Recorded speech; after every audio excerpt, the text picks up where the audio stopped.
I'm Argus. Just Argus now.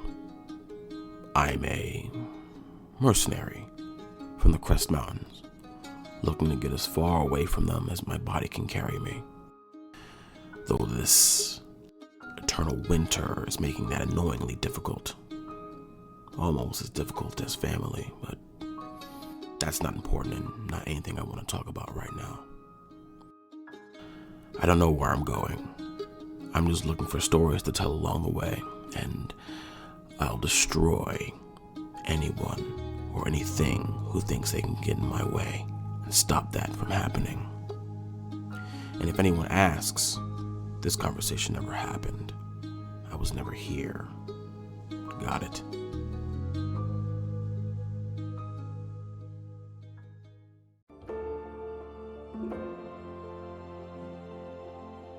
Dear Mom and Dad, it is I, your favorite daughter, Mochi, with my weekly letter and my life and travels.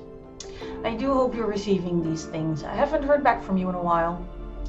Anyway, after being asked, somewhat forcefully, to leave the avium, I've been asking myself, Mochi, what is next? Turns out I got my answer. It came from above, you could say. So I'm still practicing my magic. It's just a little different. Don't worry, I am still determined to pass the next entrance exam.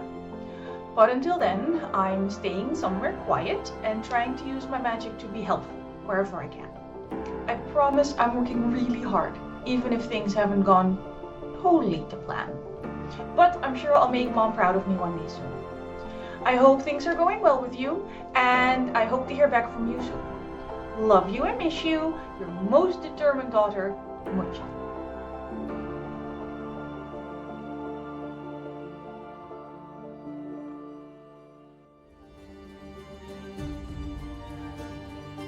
Alright, well met. Name's Voldero the Druid. Volley to my friends. Yous can call me Voldero though. Now, I may be done with my adventuring, but someone's got to keep the bright-eyed and bushy-tailed out of trouble. Just as long as I'm back in my stump in good time. What, you want more? Well, not much to tell really. Tried a whole heroics business a while back, and let's just say it didn't really work out so great for yours truly. Nowadays I prefer to work on my mushroom magic in peace and quiet, thank you.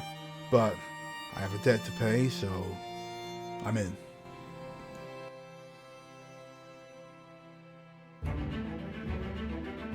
Hello? Are you going this way too? Oh, gosh, I'm glad I caught up to you. You walk really fast. But did you know that everything has magic in it? Is it magic how you walk that fast? Is that what it is? Oh, I'm sorry. My name is Clarence, and I am an aspiring hero. Well, you see, magic school didn't quite work out for me. They have very specific ideas on magic, and I don't really quite agree with them. You see, I think the whole world is magical. Everything in it is magical, and even if you're not a magic user, I think that there's a little bit of magic inside each of us. And I know one day I'm gonna find that magic, and with my friends, we're gonna save the world. So, do you want to sign up to be in my adventuring party?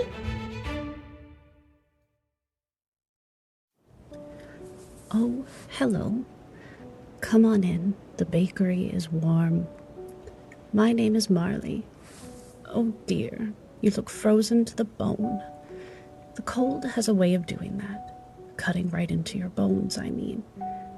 Take a seat by the fire, and I'll see if I can find something to warm you up.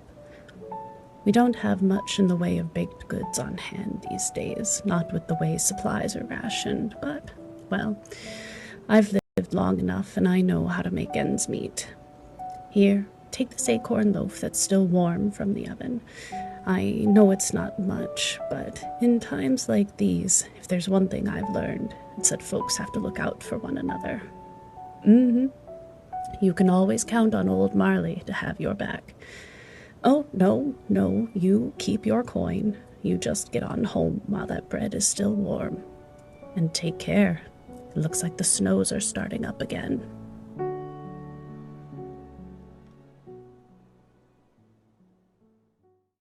So you wish to hear a story? I have a story. In the faraway world of Everden lies a vast forest nestled between the mountains and the sea. The Humblewood, a sprawling woodland realm made by the gods themselves, with titanic trees that can grow as tall as mountains and as wide as cities. And the beings that inhabit this forest are unique as well. Beasts that can grow to enormous sizes, nature spirits of elemental fury, and a people known by fur and feather. The humble folk.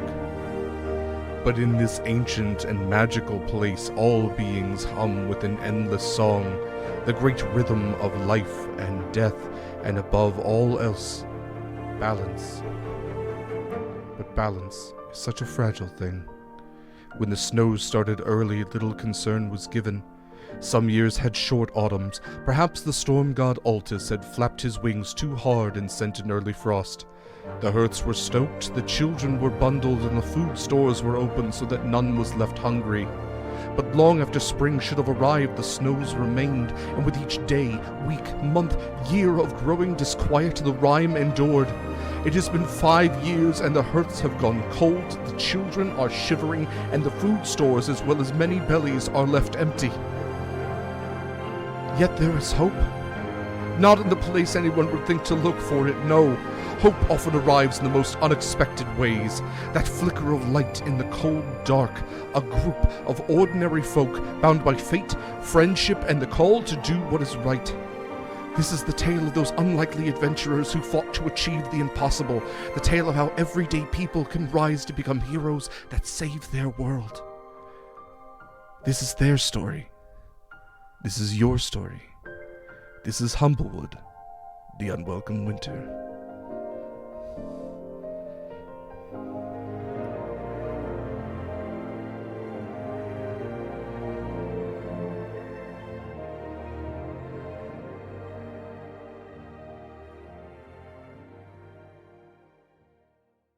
Honored humble folk, and welcome to the finale of Humblewood, the Unwelcome Winter.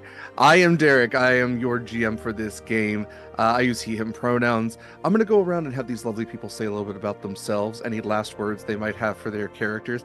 But before all of that, I do want to remind you all that this game, Humblewood, the Unwelcome Winter, was chosen to be a charity supporting game by these lovely, amazing people. And the charity they chose to support was Fauna and Flora International. It is a over 100-year-long ongoing organization that works to protect, preserve, and encourage the life within of the environments of this planet. So any animals, plants, any in the environments in which they live, Fauna and Flora International works to make sure that as we as a human populace gradually encroach on natural lands, that we are being respectful and also merging well and allowing the life there to continue. They have a number of ongoing projects that we'll talk about, their main one at break, but anything that you are willing and able to give, both those are important, can impact the game today and has impacted games in the past up to the point where we are just 10 pounds short of 400 pounds being raised for the span of this campaign, which honestly for 12 weeks, pretty darn good. A lot of complications thrown in there, so it is very, very much appreciated that you all did that. We did some giveaways for shirts and hoodies as well, and I highly recommend that you check out their shop just in case you didn't get a pangolin shirt and you want a pangolin shirt, because everyone deserves a pangolin shirt. There's other animals too, but honestly, it's pangolins. So yes, you can still impact this game. You can still give crits and advantages and maybe even complications. Be kind, be considerate. But you can still do that throughout this game and help these humble heroes end this unending winter. So let's go ahead and go around. Let's have these lovely people say a little bit about themselves, introduce their characters for perhaps the last time, and share anything they might want to share, maybe even any secrets they've had about their character up to this point. This is the time to do it. So Shadow, if you don't mind starting us out. Hi everybody, I'm Shadow. I use she, her pronouns, and I will possibly, for the last time ever, maybe, I don't know, we'll see if Derek likes me, be playing Clarence, who's the she pronouns, who is a Lupu Bard College of the Road to becoming a hero, which I think Clarence is doing. It's great. It's working out. And I would like to say Clarence, a secret about Clarence is Clarence does not have a secret identity. Whoa, what a reveal. Doesn't have a secret identity. Yes. It's been Clarence the whole time. Thank you, Shadow. And Shadow, you should know better that if I do like you, I will kill your characters. So we'll see how this goes. I'm total party kill because I love all these people. Maybe I'm joking. We'll find out. Anniek, you don't mind going next. I don't. My name is Anniek. I go by she, they pronouns. And today I will be playing... Absolutely not from last time. I don't care what Derek thinks of me. I'll be playing Mochi, the adorable little Maytag trickster cleric, who is well on her way to being a high priestess of the whole Alderheart. We just have to kill the current high priestess, and then there will be a vacant seat. And everything will be good and great and wonderful. Okay. I wasn't worried about that. Now I am. Thanks, Anniek. You should be. Next up, Liz. How do I follow that? Hi, folks. I'm Liz. I use she, they pronouns, and I am playing Marley, who uses she, her pronouns. We are a champion fighter, eternal flame paladin. Maybe that's still a thing. And I think everybody knows Marley's secret. Her secret identity is Marley. So. It's not like Fire Squirrel. No, it's not at all like Fire Squirrel. No. Okay. All right. Hold on, I'll come up with something better here. But while I'm doing that, Pan, take it away. Hi guys, I'm Pan. I use he, they pronouns, and I play Voldemort, who uses he, him pronouns. Voldemort's secret is that he actually does like baths, like long, like warm hot baths, but he just won't tell anybody. He's got a rep to maintain. Fantastic. Very good secret to reveal right up at the end. Yeah, that's it. And last but absolutely not least, Christian. Hi. Hello, my name is Christian, and I will be playing Argus Ironclaw, the newly anointed king of the bandits. His pronouns are he, him, and so are mine. Argus's secret, I don't think he has. He's pretty on the sleeve when it comes to being who he is. Kind of opened up, yeah. He's kind of an open book at this point. He's in love with the secretary bird. He's deep love. Not a deep secret. love. Not a Deep secret. love. The shock. Deep love. I had no it's idea. crazy how in love he is. Well, you A know he's in love with them, secretary but you don't know bird? it's love. There's a difference. Oh. There's a It's like big difference. It's not just infatuation. Likes This is her. Exactly. He likes. Yeah. Yeah. Yeah. So, Oh, wow. Derek, Humblewood season 2 is going to be wedding season, right? Yeah, Yes. clearly. Yeah, you're all getting married. I don't care. I'll make up NPCs for everybody. getting married. Yeah. Mochi's marrying herself. You know how this is. I'm just gonna marry her duplicate. Her duplicate. I'm marrying my duplicate. That is the truest thing that's ever been said. That tracks more than anything else we've done for 12 sessions. Fantastic. Well, thank you to all of my players for doing the recaps during the actual up to this point, I should say. I promised them that I would do the first one and the last one, and mathematically, it worked out. So, what began as a simple journey, one of so many that had come before to get supplies and food for their small village in a winter that had gone on for far too long, steadily grew and expanded and turned into a quest, an adventure to end the winter where no one else could before. They journeyed to and from the Alderheart, encountering monsters, bandits, elementals, and the very soul of winter itself. They went to magical colleges and encountered dark shadows of their past, and perhaps even bright shadows of their future. They found the potential for love. They found the potential for great darkness. They uncovered mysteries and followed the clues to where they determined where this winter could end. And now, after all their trials, after all their tribulations, after standing against family and friend and foe and everything in between, they find themselves at that final step, that final battle. It's here that Humblewood the Unwelcome Winter ends. It's here that they stand. Will they succeed? If they do, at what cost? Thank you for joining us for the finale of Humblewood the Unwelcome Winter. Let's get into it. You all find yourself standing in the center of the High Council of the Alderheart, a room that is in the highest boughs of the Alderheart itself. You find yourself surrounded on this half circle of tables of the Council of the Alderheart, and behind them are guards. The High Priestess, Celadine Silverwing, has stood up and shouted for the guards to go after you, to capture you, to kill you, even. And now, as you stand here, the five of you, with your five supporters, companions, the five bandit heads of the other families. Let's roll for initiative. Oh, heck. Literally It's right into fine. it. It's all good. And see, here I thought we'd have at least a beat to, you know. You absolutely, I mean, you can have a free action beat, but guards are running towards you. So this is what you do in that 6-second beat is up to you. Right. Okay, that's 18 for Voldor. Nice. I'm gonna start strong by using one of my rerolls because a natural one is not a good sign. Oh, honey. Oh, Oh, that's not good enough. No, but that's okay. I have a reroll. We're using it. We should point out that we've been hoarding rerolls for this fight. Yeah. I have not. Argus has been hoarding rerolls. One person.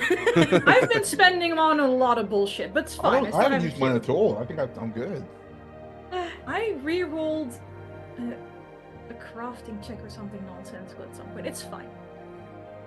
This is much better. Mochi ends up with a 19 after the re-roll. A 19. Okay. Clarence, what did you get? An 11. 11. Respectable 11. All right. Marley? An unrespectable 9. Okay. A disrespectful 9 for Marley. Disrespectful Okay. 9, exactly. Let's see who am I missing. Argus. 18. Sweating. This is 18. garbage. All right. Both you and Voldero rolled an 18. I'm not if wearing you would sleeves. I'm have fully anyone okay who would with like. Argus going before first. That's fine. by Okay. me. Okay. So Argus going first, then Voldero. All right. Gives me time to look at all these bloody spells. So I believe that is everybody. Okay. So as the guards begin to shift forward, they're all about a turn away from you in this very wide room, you standing kind of at the center with this very ornate coloration of the wood beneath your feet and this skylight above you letting in the I believe you left during the day. Yeah, that's why the council's here. So there is daylight that is streaming down almost like a spotlight on all of you. And the perch guards, surprised just as anyone else by your appearance, are starting to move forward with their halberds. They are, for the High Council's guard, very more decorated armor than any perch guard you might have met on the road, who are bundled up and are armored and whatever they can get their paws or claws on. These are they're ornate, they're decorated, and the armor here definitely doesn't see a lot of use more than just the appearance of it. So as we begin with Mochi, what would you like to do? So, correct me if I do something. I'm assuming I had time to at least draw my shield before we stepped on our For sure. teleportation crystal. Yeah, you all could be so ready I for a fight. I don't have to draw anything. Correct. Which is good. So I think I will start with a bless on Marley, Argus, Clarence, and Voldero. Okay. So additional D4 to attack rolls, saving throws. Yep. Beautiful. All right. And then, do we have? I suppose there's a battle map. I'm trying to figure out. Yeah, no battle map for this one because I don't predict we're going to be in this room for too long. But you're kind of at the center of a circle, and about 30 feet out in any clockwise direction.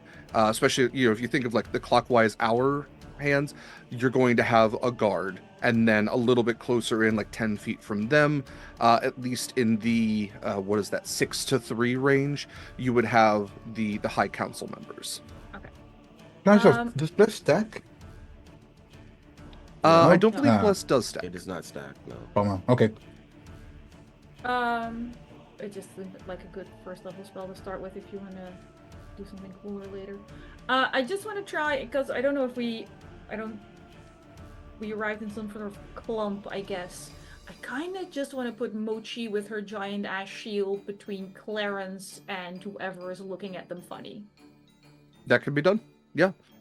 I kind of imagined you all were in a little circle when you stepped on your gem, so you could all do it at the same time. So, Clarence could be moved Clarence to the center. To the back a bit. You got it. Okay, so I've seen that Lupo drop a few times now. We're just gonna start by pushing them to the back line. I'm not going to point out Twice is a few times. Not going to point out that didn't you let them go down the first time? I healed them the first time. You After keep telling me I did this. I freaking fixed them. Well, Clarence just has a new auto crit, so Clarence does go down. He can get right back up again. Okay. Beautiful. And that's it for me. Fantastic. Argus, it is your turn. So tell me what the situation is, like what it looks like to us as like the orientation between us, the guards, and the council. Mm-hmm. Yeah. So think of like standard clock. You all are at the dead center of it. At the 12, you are going to have Bertram Mooncaller. On either side of him is Asher Starfellow, Isabella Sunbanner. Then next to them, Alice Quillock, Archibald Branchbreaker, and then on the very ends, Celadine Silverwing and Umber Smokekeeper. So they would be the 6 and the 3. At all of the hour hands, you have a guard, a perch guard, who are about 30 feet out from the center. The council members being about 20 feet out from the center. And remind me which ones are the ones we do not like. Celadine Silverwing, Umber Smokekeeper, and Archibald Branchbreaker are the ones you know to be not great. Those are the ones who were named in the conspiracy. And I should also note at like the I keep saying 6 to 3. The 9 to 3 is what I meant. At the 6, directly at the opposite end from Bertram Mooncaller, is a large double door, which Marley would have seen the other side of it before. And then there are also 2 doorways at the 11 and the 1, which are much smaller and seem to maybe lead back into chambers. Gotcha. So it's Celadine Silverwing, Bertram Mooncaller, and who is the Archibald Branchbreaker. So it's a Luma, a dove essentially, a corvid raven, and also a deer, an elk. It's a good name. Branchbreaker's a solid name. Anyway, he's a heavy individual. He's a heavy deer. This is somebody who's been a big boy. Boy. He's been sitting on laurels and pillows for a long time as head of the perch guard. Then, as we're all settling in and things about to go down, Argus slams the butt of the hammer down on the floor and just says, Celadine Silverwing, Bertram Mooncaller, Archibald Branchbreaker, your crimes against the world have been noticed, and now you and your flock will be brought to justice. Return what you have stolen, or suffer the wrath of the King of the Crescent Mountains. We'll just smash the table in front of them. Okay. Yeah, go ahead and give me an attack roll. +1. It's +1 more. Beautiful clean footage that is. And you get the +4, right? Yeah, I could also get. I had that Plus +4. D4. Plus Okay. D4. D4. Yeah. A D4, yeah. Yeah, that too. That increases this to 26. 26. Go ahead and roll for intimidation with advantage. Love that. I love that I can also see Clarence like bouncing around at the background, being like, Yeah, give me a one too. Give the old one too. Behind Mochi. That is. Mochi's trying to keep the shield in front of a bouncing Clarence. Clarence, stop! Stop it! That's an 18. Total. Fantastic. Oh, yeah. Okay. You watch as you smash the table, several of the perch guard take a step back. Like they were moving forward, their halberds were like being leveled towards you. And as you smash the table in front of Celadine Silverwing, you watch her kind of flap her arms, her wings, to take like a hefty step back as well. And she almost bumps into the perch guard behind her who was moving forward. A couple of them kind of like turn their helmeted heads at each other and then look back at you, and you see one just shaking like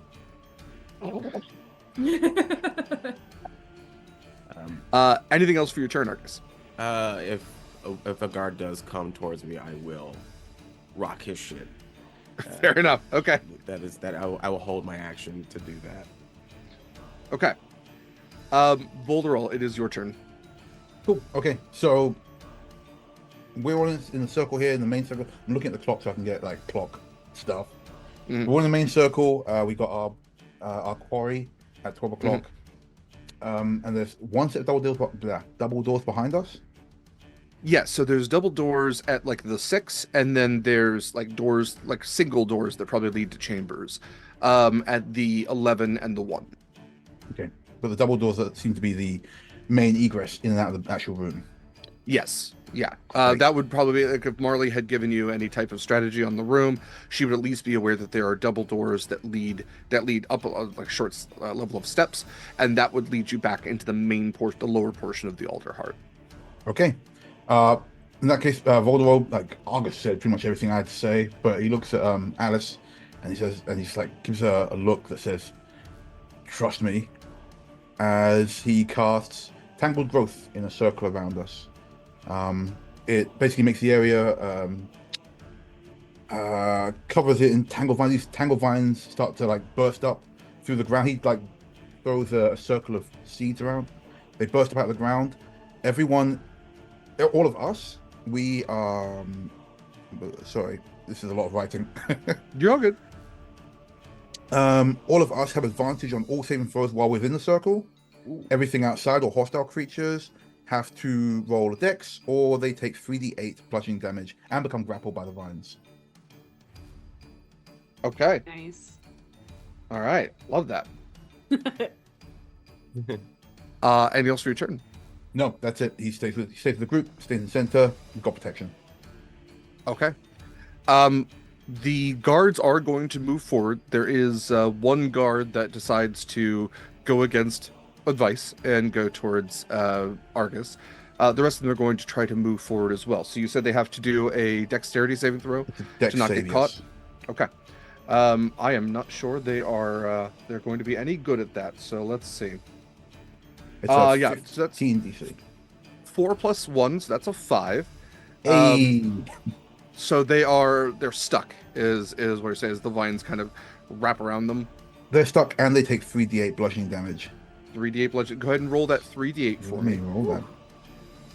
3. That is 18 bludgeoning damage. Hell yeah. Okay. Would you like this to be lethal? No, these guys they're not our quarry. I just want to knock them all out if we can.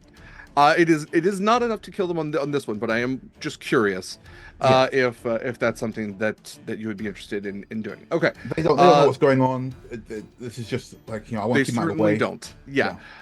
So yes, you watch as the vines bind them up, or like inside the armor at certain points. They're like pulling the halberds out of their hands. Yeah. Argus, the one guard does go for a spear attack towards you. It is a 17, so I believe that does hit. That is my armor class. Yeah. Wow. Okay. All right. So Argus, you are just going to take What's that? Just 6 points of piercing damage as the spear goes to land on you, and you almost see like through the slot of the helmet the eyes of this bird folk who like looks into your eyes, and there's immediate regret. Like, I'm so sorry I stabbed you. Well, Like, I messed up. I held my action, so like he Yes. stabs me, and I'm like, Argus just grabs the spearhead, and then just like lifts up the hammer and lets Gravity take care of the rest of the work. Yes. So Okay. just drop it on them. Go for it. Let's roll that beautiful bean footage. That's with blast. That's like a 32. Yeah. Oh, yeah, damn. No, this one guard, weirdly, like 35 AC. 35. Whoa, we gotta get out of here. Flex the elevator. Just this one guard. His family found a lot of magic items to stack them. Yeah. Stacked for this one day. Like, Yeah. they always said you'll need it one day. He's like, I'll never need it. That's 17 points of damage. Okay. Also not taken out completely, but and looking incredibly rough as the hammer like crinkles the armor that he's wearing, almost like a modern car in a car accident. Just the compression of it all. Amazing. Okay. So going back to turn order then, we are to Clarence. All right. So Argus smashed the table, right? Yes, Argus smashed a significant portion of this Love smashing U-shaped table. Okay. Oh god, Clarence is in the middle of everybody who's like way taller than her. I think I would like to imagine out of. Well, first off, Clarence draws her rapier for the first time ever. People didn't even know she owned one. Dun, dun, dun. We know it's serious now. Clarence has actually drawn her It means weapon. business. They mean business Yeah, right now. that's it. So, and I like to imagine like out of this circle of imposing peoples comes the clear tone voice of Clarence. And they just say, This is Clarence, and per our humble laws, branch 17, leaf 12, all humble folk who enter the chamber deserve to be heard. So you must listen to us. Clarence, give me a persuasion roll. Oh, bless your heart. Oh gosh. okay. Persuasion. Oh, okay. I You can do do have, that. you do have, yeah, you got bless as well on this. You're good. Wow, so blessed. Yeah. Go. This Bless D4. coming in clutch over here. Clarence does not, in fact, have bless because it's not a saving throw or an attack. Oh, roll. no. Clarence Yeah, would this- need guidance. it's not- I cannot give guidance because it's not my pick. It's not guidance. It's Yes. okay. I'm sorry. I'd love to have this for Clarence, but it's not wrong. It's Well- okay. I got a 21. A 21 is Clarence is still fine. very good. Nice.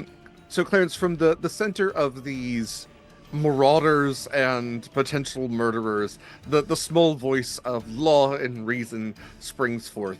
And you would watch as Bertram Mooncaller, like holding onto his gavel as some sort of defense, this very, very aged Strig, kind of like calms just a moment and like puts his hand down to a few of the guards who haven't been like totally wrapped up in the vines, trying to like ask them to take a step back as they're probably just gonna lose.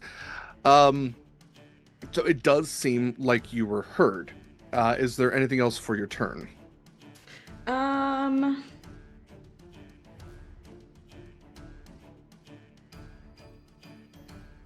No. Okay. With that, then, it is the council members' turns. No. Celadine is going to look at the effect that you just had on Bertram, and from across the room, she yells to Umber's Smokekeeper, "Enough of this! To safety! Go! We'll deal with this later." And she goes to run for the door closest to her. You watch as Umber goes to run to the door closest to him. Archibald goes to get up from his seat, and she kind of smacks the back of his head, and she goes, "You stay behind. You take care of this. It's your problem now." And you watch as he gets up, and from the back of his chair, kind of strapped to it, he has this very large mace that he seems to wield with some confidence, and this very hefty elk goes to step forward and kind of takes a position nearest those doors to make sure that if anyone goes to follow, they're going to have to go through him. Otherwise, Alice looks to Volderol and gives a nod.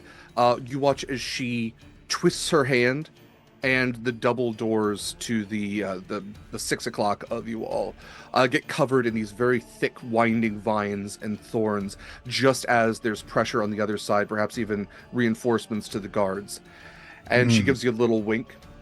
Asher, looking to everyone, notes Marley, and it's just aghast. It just did not expect that this would be the way that everyone could be, even though he was part of the plan.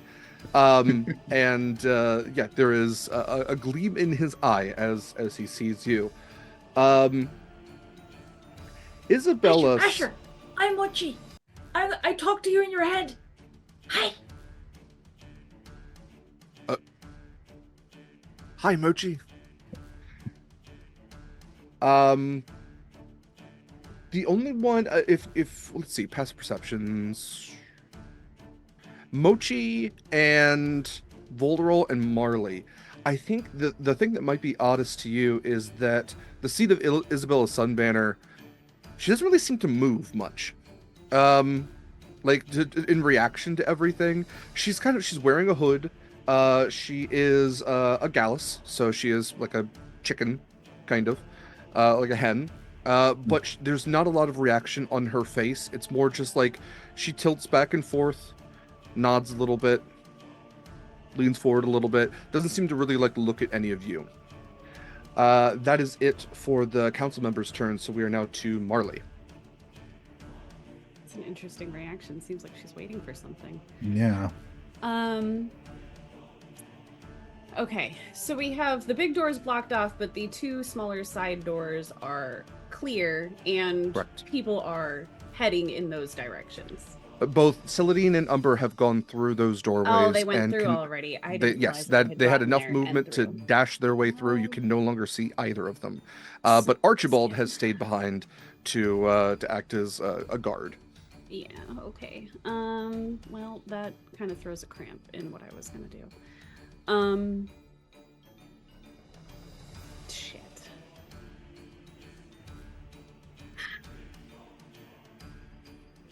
Really have a whole lot that's not I don't have many things that are useful for not killing people, surprisingly. So We can just do it like non-lethal. well, sure, but a lot of it's fire based, and I feel like at the I don't think I'm gonna have much to say about whether or not that stays lethal or non-lethal. It's fine. It's fine.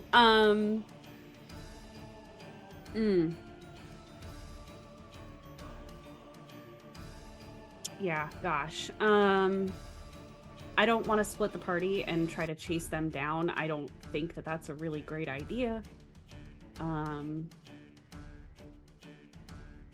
So I guess, I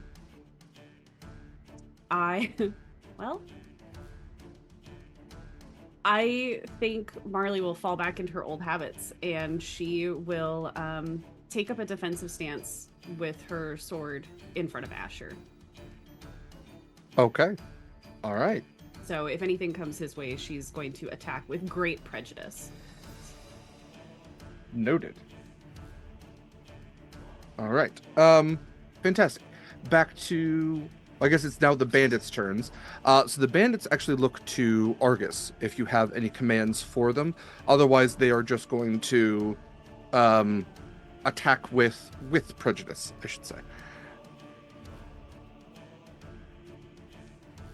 We should point out who not to attack, right? I believe you all did mark that before cool. you went Yeah. in. It's, hey, we're, here's the people that are at least on our side. Here's the ones we're confused about. Here's the ones we know. And then also, we're not raiding and looting. This is a liberation endeavor. Got it.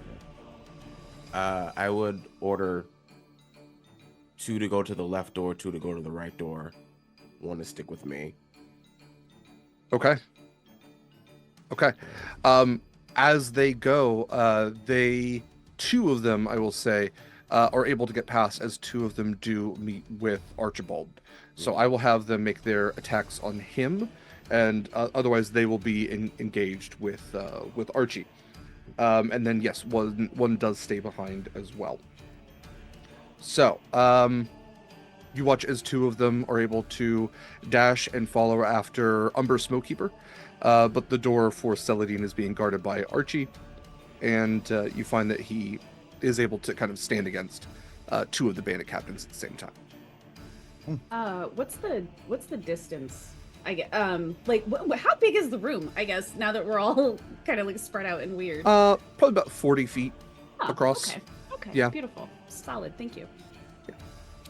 So yeah, the tables being 20, and then, I mean, since you're in the center, it is about 40 feet to get to either of the doors, making measurement easy for me, and about 30 feet to get to Archibald and the bandits that have engaged with him, and about 20 feet to get to any of the council members. So Marley was easily able to get to Asher with her movement for that. Okay, Mochi, back to top of the order with you.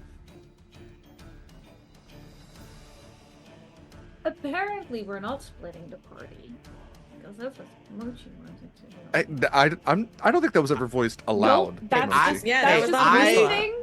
Yeah. Go with God. Go with half. And honestly, please. that's why I sent 2 guards one way, 2 guards the other way, specifically so you wouldn't be alone if you decided to. Oh, I'm not actually going like alone while the dogs of war apparently have opinions on this. Derek, remind me, everyone here is considered a medium creature just like me? Yeah. Beautiful. And I know roughly what direction Silverwing ran. The door she Sure closed do. behind her and stuff. Saw it. Could see into that hallway before she closed the door.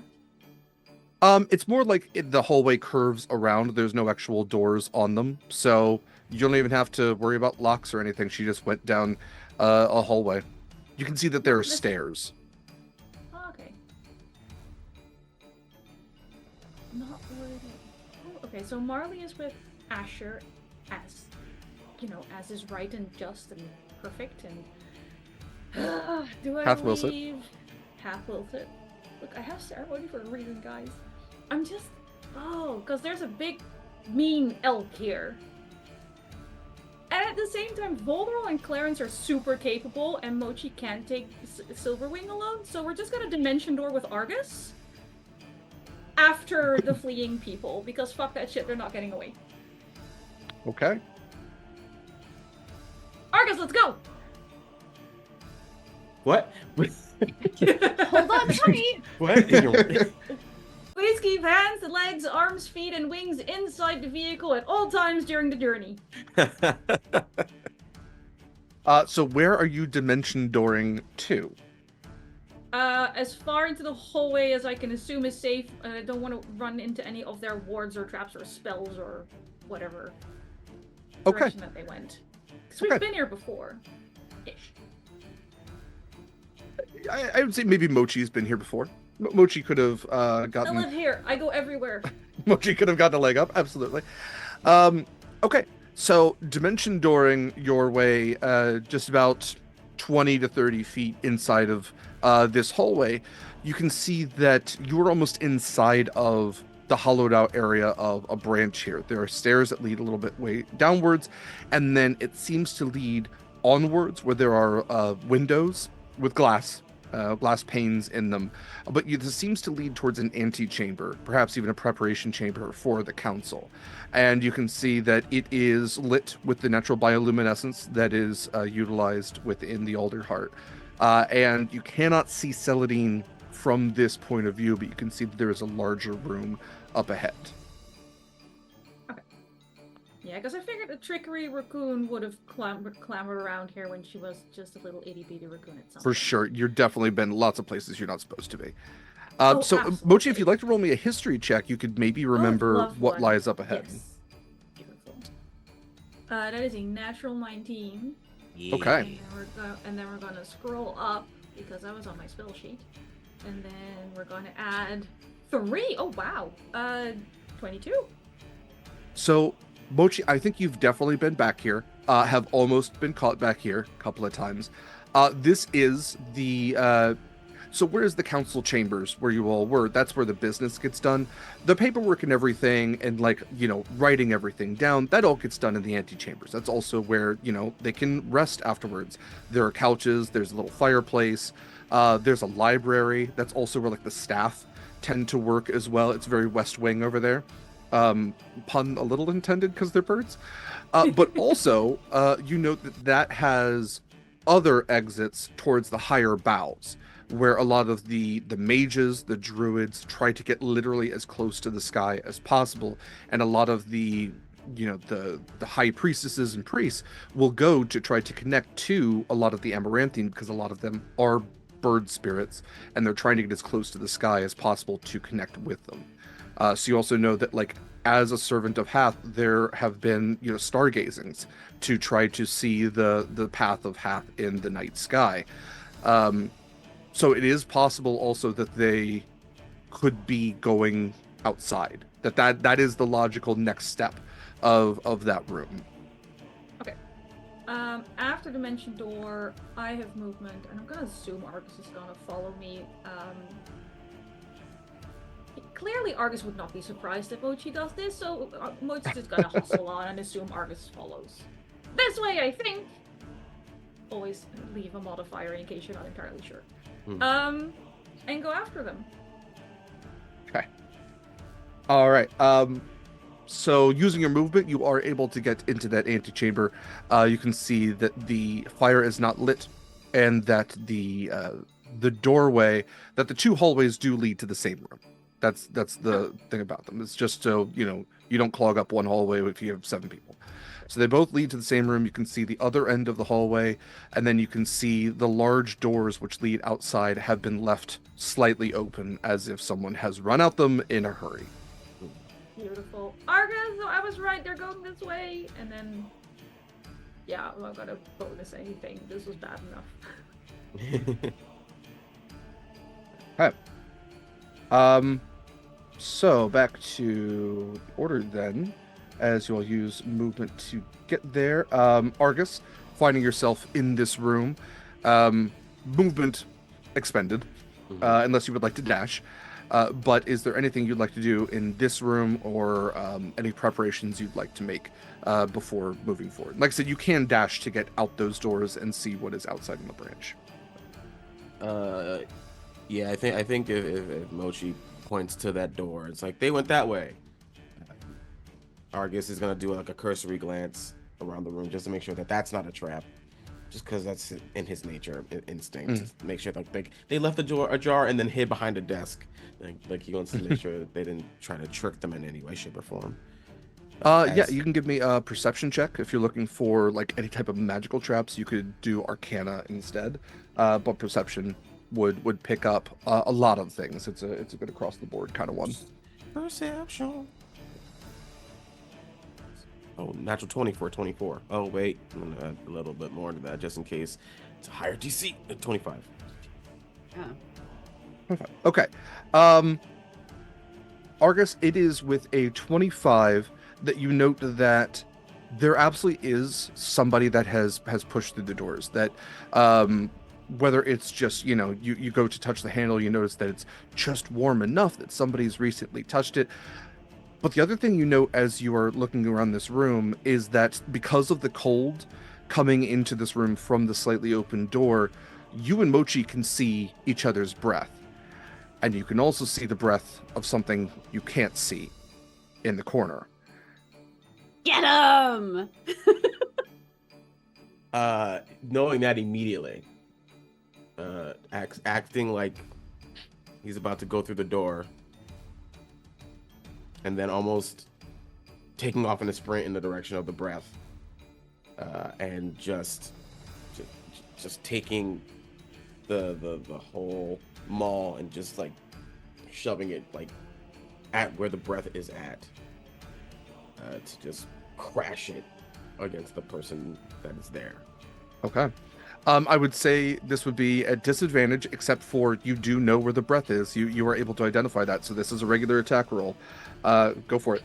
You know what? I will add one of my many rerolls / advantages on there. Okay. To make it with advantage. Just cause. We'll see. Oh, yeah, it's 18 on the die, so it's 27. Hell yeah. 27 absolutely hits. Yeah. That is, I gotta move that +1 because this is a new weapon. That's 15 damage, bludgeoning damage. Okay. It just crashes. You should learn how to hold your breath. Argus, you absolutely connect with something, with someone that is there, and you hear this cry of pain as you do connect. It stays up, whoever it is. Mm. And we will get to their turn when we get to it. There is no reaction, I should note, to what you've done, as even their shield spell would not have been able to beat 26 or 27 or whatever it was that you rolled. Mm. Fantastic. Anything else for your turn, Argus? Well, I have 2 attacks. You certainly do. Yes, please. So if they don't react to the first one, they should react to the second one, because that is plus. Well, let me add bless to that just to say fuck you. That's 28. Yeah. And that is one dice roller. 11 more damage. 11 more damage. Okay. Yes, I would say that you can see and because you safety cards that this is something that's not great for you, but you can see the blood on your weapon that is almost coming through where this invisible creature still stands. Mm-hmm. Not down just yet, as they are still invisible. I think you would know enough about magic to know that if they go down, the spell ends, but they are still maintaining a level of invisibility. Mm. I get it, so we'll abstain from using any other action just in case. I need that for later. Let me just see if I have anything else. No, that's it. Okay. Well, then we are to Volderol. So Volderol, you find yourself still in the council chambers. You've watched as Mochi and Argus have dimension door their way out. Okay, guys, and they're not there anymore. There are 2 bandits engaged with Archibald, 2 that have gone running through and have not made it to that antechamber just yet. As just for you all, they are checking for traps. They are a little more bandit-minded, and they fight like bandits, so they are looking for tripwires and that sort of thing. Gotcha. But yes, it is your turn. What would you like to do? Okay, we are in the room with this big elk, right? Yes, yeah. The elk has 2 bandit captains that are facing him down, but he is holding his own with mace and shield. Go on. You know what? I think just for the moment, I'm just going to use my wild shape to go into a fungal form. Gives me makes me a little bit more hardy. So Volderol, seeing that it's kind of fairly tough, just mushrooms start to rise up around him and cover him. It just makes him a bigger version of himself. I think he probably makes him look in his prime. So it goes from Volderol being this scraggy old druid to this weirdly buff massive possum. Massively feral mushroom possum. Yeah, absolutely. Yeah, this huge buff feral possum made of mushrooms. I see Pan also enjoys Not Another D&D podcast. I do. Yes. Absolute paw moment. Please, Pan. For sure. Cool, but that is my turn. I can't do much else. Okay. I got to take that one. So, yeah, I'm good. Also, the circle of tangled growth is still up as well. Okay. Does that affect them on the guard's turn or your turn? It's on their turn. If they move into it, or if they're stuck in it. Okay, they are still stuck in it, and it is their turn, so I'm going to roll for them, see if they can get out. Nope, they rolled a 5 again. So if you would like to do the damage for that, I don't feel bad for these guys now. That is Oh my days, that's 11 damage. Still non-lethal. Okay. They all take a nice little nap. Yeah. I think I just asphyxiate them all, just like choke them out. Go to sleep. Yeah, the vines put them in a nice, comfortable sleeper hold. They take the halberds from them, and you watch as all of them kind of just go limp in a non-lethal way. Right. There are other guards, however, who are fighting against the other side of the door. So I will have an attack from them. So you start to see that there are like halberds that are being chopped through this wooden door that are chopping through the vines. They don't get through on this turn, but it is possible that they might get through on their next, perhaps the one after that, depending on what they roll. But as of right now, all of the guards in this council chamber are dealt with, except for... No, yes, that is correct. All the guards in this council chamber are dealt with. The only enemy you have left standing is Archibald, who is facing off against the two bandits. Right. Clarence, it is your turn. Okay, so,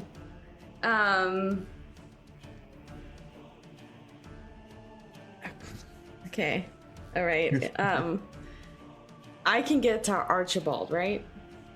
Yes, absolutely. Okay, so Clarence goes bounding up to Archibald and says, "Yeah, you no longer have "Archibald, Mochi to stop you." Yeah, Archibald Branch Breaker. We have proof that you have been plotting against the humble folk for years. Surrender yourself, and we will give you a fair trial." I mean, Clarence obviously knows that they're not surrendering themselves. So Clarence is going to attack with her rapier. Give him the 1-2, Clarence. Stab him in the knee. But Clarence has been studying Argus this entire time. So, one of Clarence's traveler tricks is inspired by armed combat lessons that she got from Argus. So, with her attack, she activates one of her bardic inspirations to activate her traveler trick fighting style, dueling. Okay. And because she did that, and she has improved tricks, she can now attack twice. So, Derek, I have the old one too. 2 auto crits. I would like to use both of them. Please do. Thank you. Okay. You watch as this 20-point buck facing like a shield and mace holding off 2 bandit captains. I mean, big dude, not quite large, but we're talking like Goliath-sized buck. Like turns to look at this little Lupu that hops up there with a rapier, and there's a look of confusion that as like you go Super Saiyan turns to confused fear, outright fear. Please make your attacks. Oh my god. I could just imagine too that like blue flame. Love it. Just, oh, man. Clarence's hair stands on end. Yeah. The little spikes on my spiked cloak are like... Absolutely, yeah. He gaps in the armor. He's like, my kidney.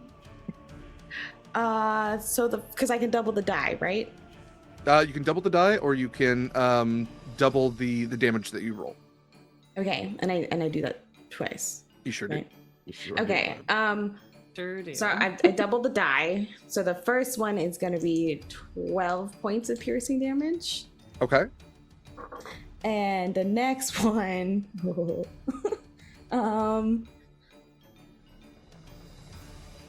is going to be 18 points of piercing damage. Okay, so 30 in total? Yes. Okay.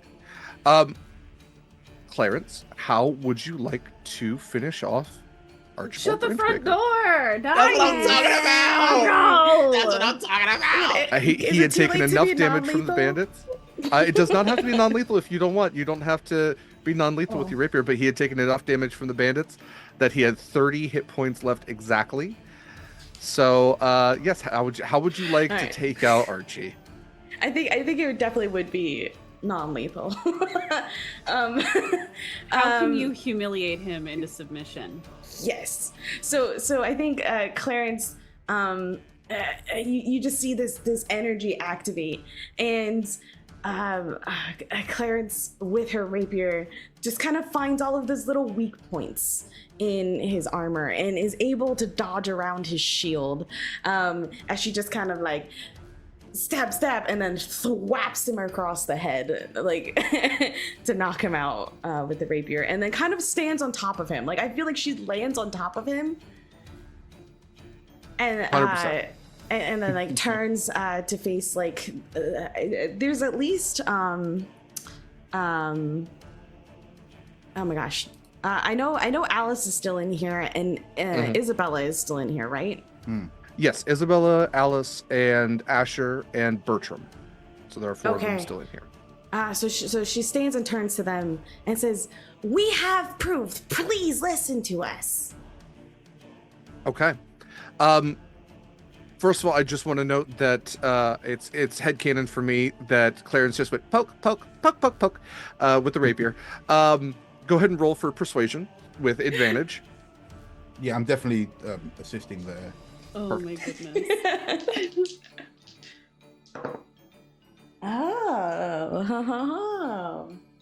Oh man. No, never mind. Oh man, no, I still had D4s to add to it doesn't matter. That's a 25 for persuasion. Hell yeah. 25. As the large form of Archibald Branchbaker literally collapses behind you in a lump of elk meat. The elder Strigg, the very wizened owl face, turns towards you, very very slim, very regal looking, and takes his seat. Yes, I think that we shall. I think that it is long missed that we have listened to the people, and it seems that there is something going on here that I don't appreciate being left out of, honestly. If Matthew wasn't in on the coup. He's like, well, somebody had to invite me. Nobody invites me to anything anymore. Parties, coups, just anything. My kids don't even call. Yeah, nice. Yes, Asher jumps up and just very quickly, second that. And give everyone who's still in the council chamber, give me a perception check. Cool. It's 24, 17 plus 7. That's it. 12. Marley's in the chamber. Yes. Oh, it's all good. It's a 10 unless it's hearing, and then it's a 12. Okay. Volderall, I think you're the main one to pick this up, as Asher and Alice are cheering and clapping for all of you. Bertram is nodding his head, but Volderall, as you look over to Isabella, she's doing the exact same thing she was before. Just kind of bobbing looking over, just nodding, kind of tapping her little fingers, looking over. She goes to write something down. Can I insight that at all? I will say, with a roll as high as you had, you are able to see through the illusion. It is an illusion. She is not there. Oh. Then yeah, I immediately go and go over. It's almost like a little recording of her. I lay on the desk and I go. I put my whole hands and go, "Where's Isabella?" And it just dissipates as you wave through it, like it was just smoke, like fog being stuck in that point. And the other heads of the council all just kind of turn with wide-eyed. Even Alice, who had been sitting next to Isabella, but with enough space between them, she's like, I never gave it a second thought. She's always been quiet. That's the point of a spy master. Yeah, I think I've been around Mochi long enough to recognize a sneaky move. We are still in turn order, so it is the council members' turns.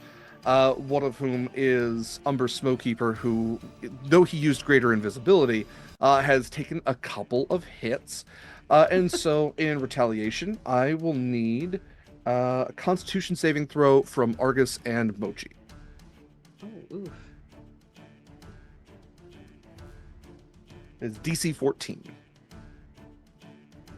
We do get blessed for this one, Christian. You do.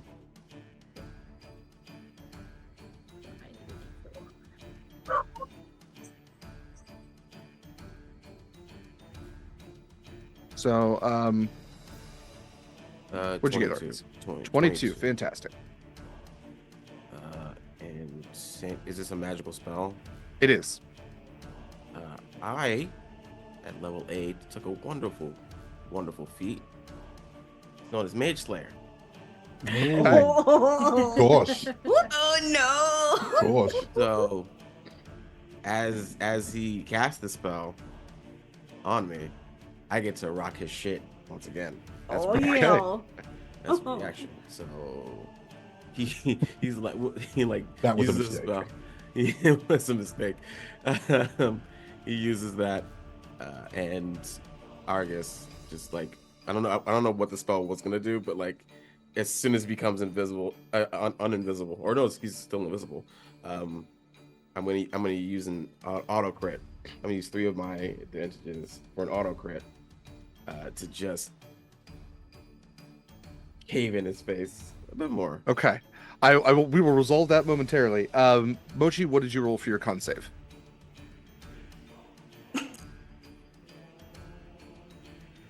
That face. Say it like you're proud, Anniek. 13. A 13. Yeah! Okay. All right. So, do you have any advantages you would like to use for that? I'll use a reroll. Okay. I think it's because this is a DC 14. That might be I wrong. know I was so close. You were so close. I even Yeah. rolled a 4 on the bless, but the original die was just trash. Reroll. That is a 16 on the die. I'm gonna call that a Fantastic. success. As Umber Smokekeeper, with his potentially dying move, summons a cone of cold. And as you both are able to withstand this cold, I mean, something you have been dealing with for much longer Yeah, than some what a terrible pregnancy. We've been out there, ass. We know what cold is. You both take 19 points of cold damage. That is the halved damage. And then yes, Argus, please, with your crits, with your crit, with your yes, advantages being formed into that crit, please do your attack. That auto crit is 24 points of damage. How would you like to finish off Umber Smokekeeper? Remind me what he is again? He is a Corvum, so he has like these purple-esque kind of coloration to his otherwise black feathers. Pretty tall raven individual, wearing kind of robes that you would have seen at the Avium, but more decadent. And you would have noted before that he does have a glass eye as well. But yes. Oh, you know, I got a baseballer to him. And he is as Argus is just weathers the storm of this cone of cold. He looks like he's staring directly into the eyes of this evil man, and he now knows what death truly looks like. As Argus just through the storm just cracks him in the side of the temple, and his eye pops out. The glass eye pops out. As his life ends and it becomes visible, even the eye itself becomes visible mid-flight from his skull. Mochi, would you like to catch it? Okay, good. Yes, I was gonna ask if I could either catch it or like scoop it up from the Give me ground. athletics saving or an athletics check. Yeah. Oh sure, now we'll roll a 19. Fantastic. Little raccoon paws, please. It's Humblewood's greatest pastime. Mm-hmm. Yes, Umber Smokekeeper is no more. Very well done. Anything else for your turn, Argus? Or I guess it's not even your turn; it's the council members' turns. Yeah. Anything else to on the council? No, that members' was my turn? reaction, so I'm good. Yeah, that was your reaction. Yeah. Okay, Marley, it is your turn. With the support of the remaining council, it seems Asher puts out a paw to.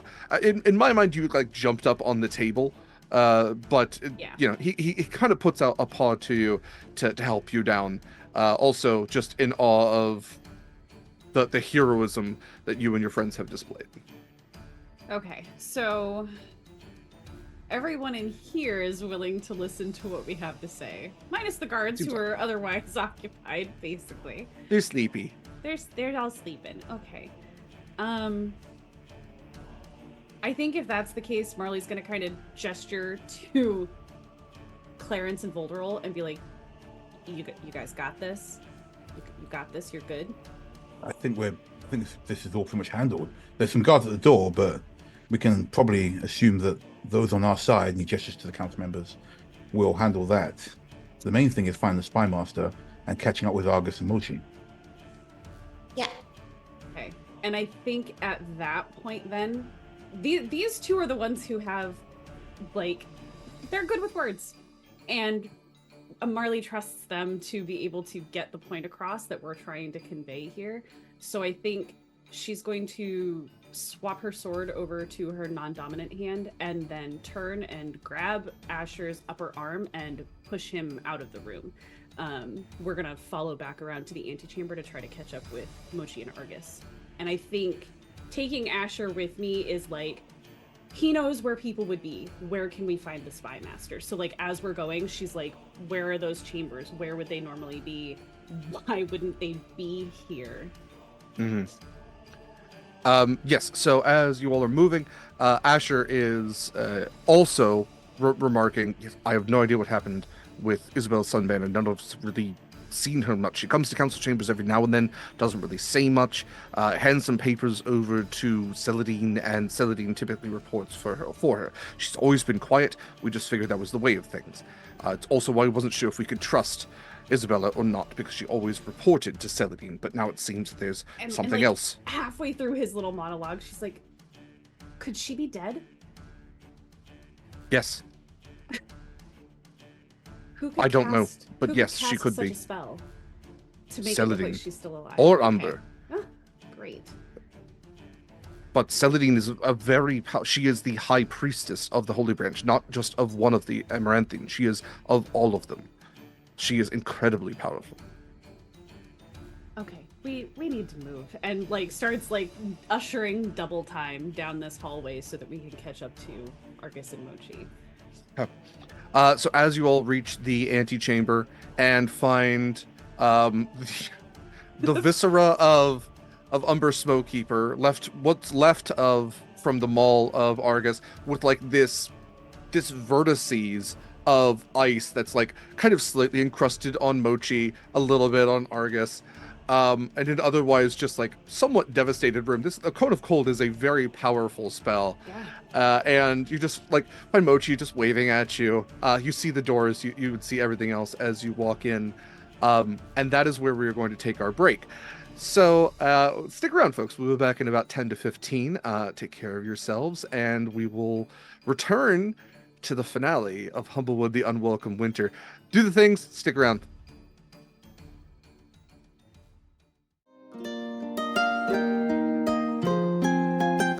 Humble friends, welcome back to Humblewood, the Unwelcome Winter, the finale of Humblewood, the Unwelcome Winter. This is it. Probably. Definitely. At least for the Unwelcome Winter. There's probably more Humblewood. I don't know. I can't promise anything. But welcome back. Thanks for joining us.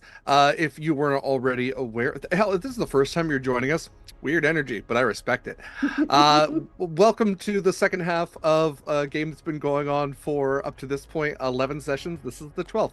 Again, weird energy if this were you're joining in. We have come a long way to get to this point, but the entire time we have been in support of Fauna and Flora International, wonderful organization that these folks chose to support in lieu of any type of financial support to themselves. You can still donate and impact our game. Do be aware that any donations you make will be converted to British pounds. I didn't say that at the top, so there is a conversion. Just keep that in mind. But if you do hit the goals of £5, £10, you can hit advantages, crits, complications. You can help or hinder this crew as they go to finish out this campaign. The ongoing campaign right now for Fauna and Flora International has to do with the brown bear culling that is happening in Romania. Any donations you make can go to any of the hundreds of causes they are currently working towards around the world.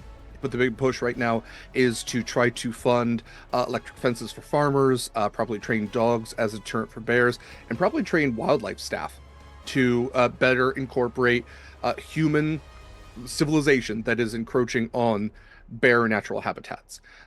We tend to not get along with bears that well. We don't speak the same language, and so stuff gets weird. What Fauna and Flora does is gives money and education to people to help them, again, better incorporate, better live alongside the natural environments that we ourselves occupy. So any donations up to this point are very much appreciated. I believe at this point we probably have hit over the 400 British pound where we had started. We had started at 390, so thank you for that. It has been a fantastic campaign, and I highly recommend you check out their site, if for nothing else than the merch. They have some really, really cool shirts. Okay, let's jump back into it. You all find yourselves in the antechamber, joined by, I'm going to say you had the 3 bandit captains, who, well, I guess all 5 of them now at this point have rejoined you. So you have all 5 bandit captains. You also have Asher Starfellow, and the 5 of you. All in this antechamber, you have a dead Umber Smokekeeper and a door which seems to lead outwards in this this otherwise, decorated but empty room. So Asher has advised you that Celadine is a powerful mage of her own right. You all are also aware that Isabella Sunbanner is missing, potentially dead.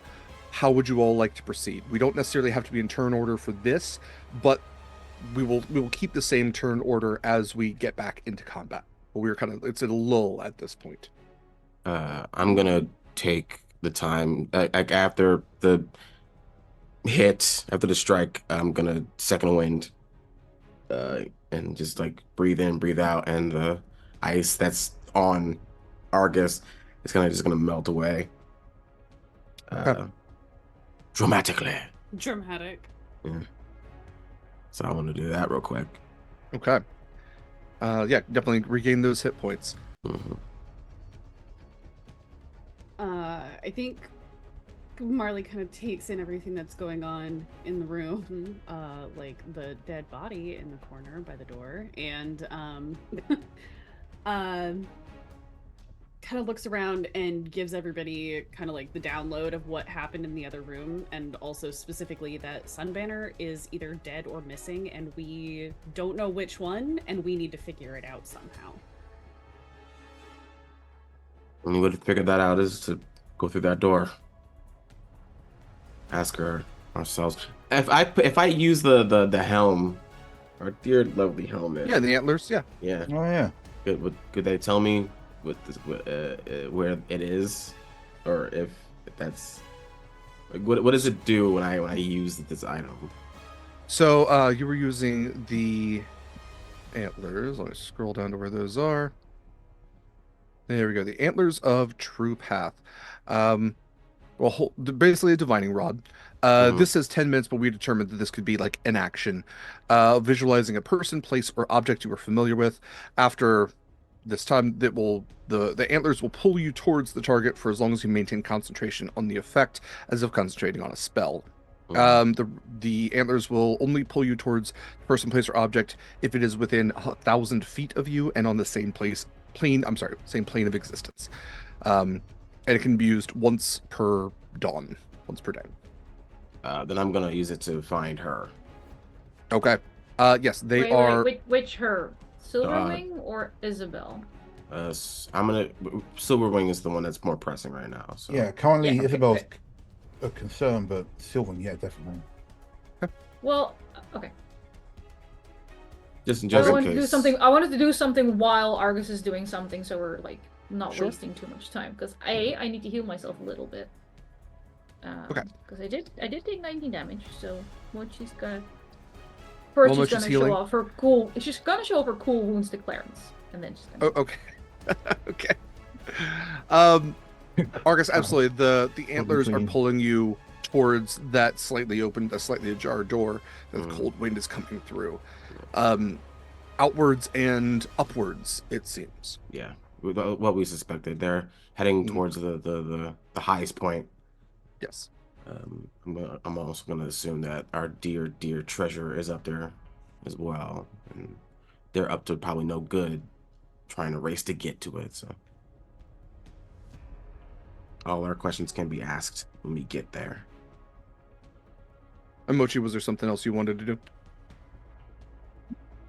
Yeah, I mean, we're gonna have to move to get after her, but I can move and cast a spell. So, hi, Miss Isabel Sunbanner. Please let us know if you received my message and you're alive. Thank you. Gonna try sending. Okay. You get a very weak voice back, but a voice. Yes, I'm alive. Please, please save me.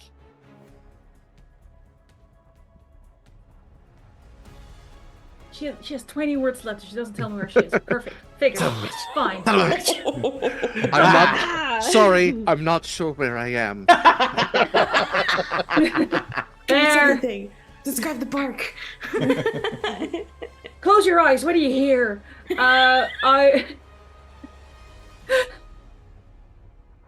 Just give me a full Liam Neeson intake and sort of do it. Yeah. Give me as much information as you can have. While we're walking, go like just out of nowhere. Would you? Isabel's not dead. By the by. Good. Would like to be saved. Doesn't sound great. Okay. Doesn't know where she is. Sorry, there was like a little PS there. That complicates things. Yeah, but not dead. That's good. That is good. I think with the situation in the main amphitheater resolved, I don't know about Clarence, but Voldor will start making their way to meet the others. Okay. All right. So what now is the what is the plan? Mochi's walking with Argus, who is muted too. You muted Christian. Yeah, thank you. I don't know if the bandits stay behind or if where the bandits are. My compatriot. They have rejoined you. So you had two that had stayed behind, plus one that was kind of in the center, and two that had gone into this room because everybody's left the council chambers. They're more than happy to stand guard, protect against any guards who would come after you from behind. They could also split up and come with you. These are just. Do we have one stay behind to protect the councilmen on our side? Yeah, I mean you could have as many as you like. Go wherever you like. Yeah, I think Clarence would also stay behind to explain to the remaining council members what the heck's going on. Oh, I assume we did that. Yeah. Yeah. I assume it'll take more than like 10 minutes to do that. Yeah. Okay. So we are leaving all bandit captains behind? No, I think I'll ask if they think they need assistance with the councilmen, or if the councilmen can just explain what's happening, or we don't know if the guards are with our crew. And I think there's two bandit captains are definitely like, yeah, we're not exactly sure. We can stay behind. We can handle any guards. Easy peasy. Yeah, I believe you. So yeah, 2 will stay behind and 3 will come with us. Okay. All right. So going to move forward then. Let's get to our map.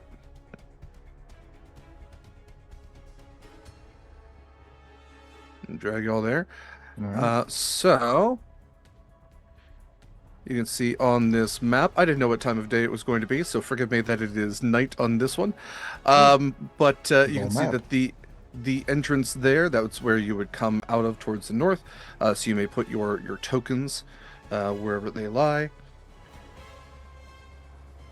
And what I will say is you all, as you exit, can see that you are on one of the upper boughs of the Alder Heart. Swirling snows all about. There's a high wind up here. You can see that there is a lift, which is at your level, that seems to go down. And you can also see that there are some bird folk who have the ability to glide. And you can see that some of them are just gliding on the lower boughs, far below.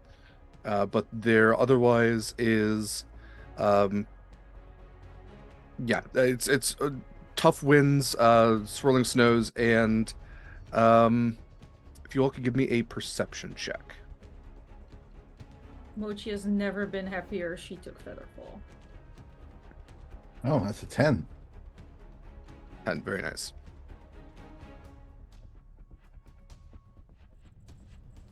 Is it perception? Yes. Can I save against the cone of cold? No. Can I roll perception? Yes. 28. Jesus. Fantastic. 8. You're just Do I thinking still of have- Asher, it's fine. Does Bless work for this? Cool, thank No. you. Is Bless still Guidance up would work. even? It's been a minute, so depending on how long we've been walking. So that's just 23 for me. Then. Okay. Perfect. To resolve the complication that I just got, No. why not? What? How dare? How You notice- dare? When? Why? Look, Shadow has been asking Chet nicely. I'm not going to use the word I was going to use. Has been asking Chet nicely for a complication since the start of this game. Betrayal. But Those also, of you thank who you. rolled- Thank you for the donation. Thank you for I'm the going to stay in the donation. room, Thank by you. the It's a way. good cause. Here's the complication. Right. On behalf of the bears, thank Yes, thank you. Those of you who rolled above 15 will see that there are, through the ice and snow, 2 structures of ice that seem to be forming into humanoid shapes. And up ahead where this nest is, you would see that there are 2 large ice elementals, which seem to be forming from the winter itself. Those of you who rolled above a 20, you would also see that there is, I'm not going to mark it on the map, but you would see that there is a glowing dot, like glowing white sphere, about a little more than halfway between you and the ice elementals.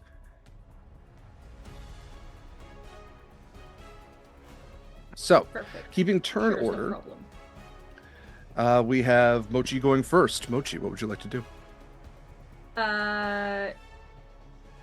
Is crying still a free action? No, always.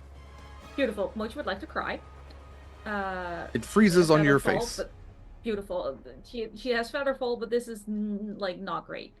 It's bringing back bridges to bandit camps.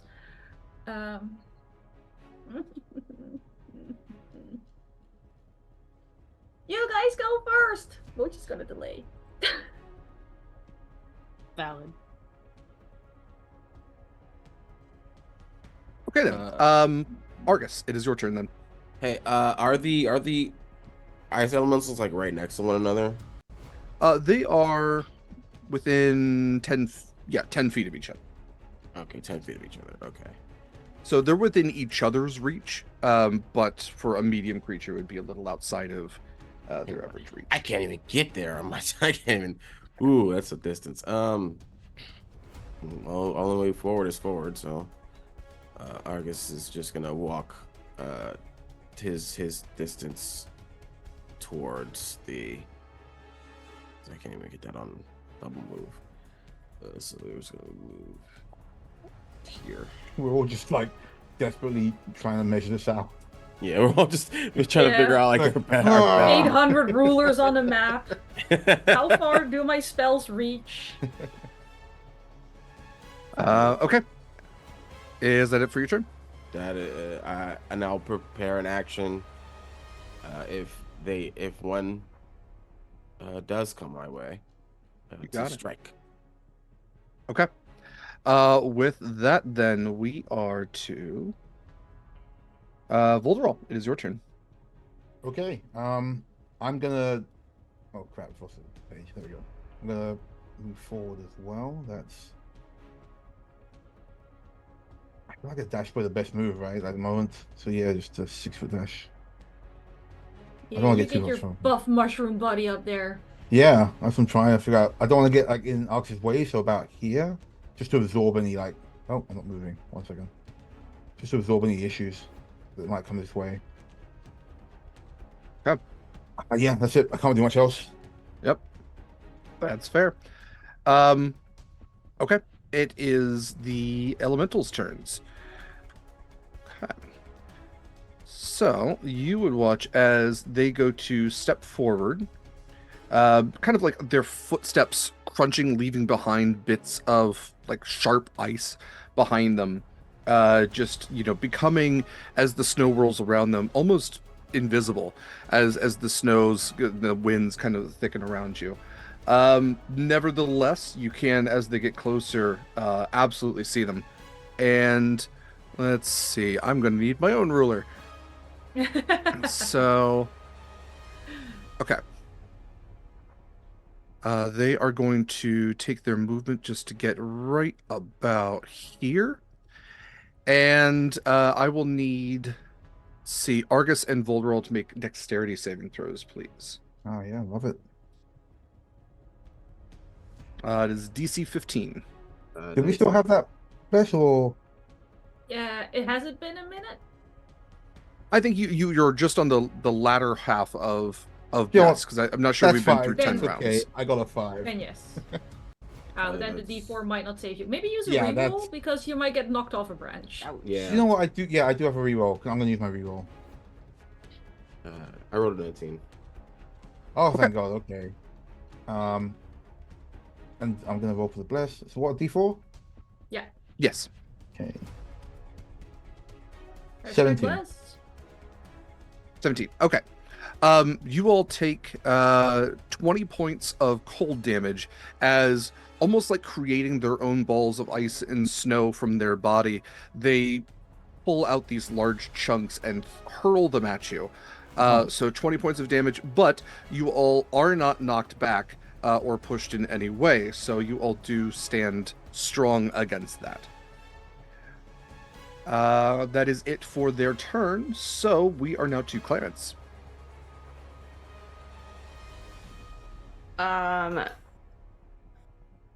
You're So- rapier, Clarence. Well, Clarence is back in the council chamber. Clarence is in the council chambers. Oh, I Yeah. thought you had gone forward. I thought everybody was together. I apologize. No, it's okay. Well, so what I guess I can do, or what I would like to do, is in like 5 sentences sum up everything that we know.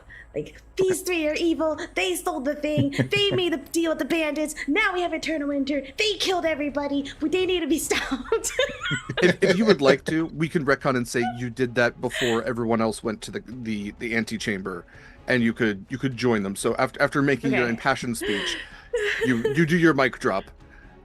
And yes, with that information passed on to the remaining members of the council, and with Asher and Alice both in full support of you, yes, I would say that that Bertram, as the guards then burst through the doors, immediately gives them a halt and tells them to go in search of Isabella, and see if they can find her.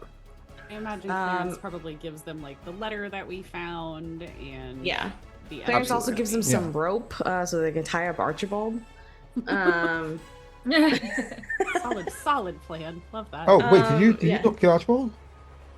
No, I knocked Archibald Oh, out. cool, I cool. did not. Great, I did great. not Stabbed him in the murder gut a bunch of times. And he's like, "Oh, I'm a kitty," and he fell over. a council member. Argus is the one who did a murder. Right, Yes. right. Literally, Argus 'cause he was a murdered. crow. Mhm. Clarence uses like okay. amazing acupuncture. Yeah. Ta ta ta ta. Slap. Okay. So we did all of that. Okay. So Clarence is here. Clarence is gonna grab a hold of Marley. Okay. Don't look at me like that. Clarence also have Oh, dimension shit. door? So Pincher attack. Let's go. yeah. So Clarence is gonna grab a hold of Marley and is going to dimension door with Marley just on the other side. Well, maybe like a little past, a little past these ice beasts. Ideally, it would be like right around here. Clarence would put themselves, and then Marley would be like right next to them. Okay.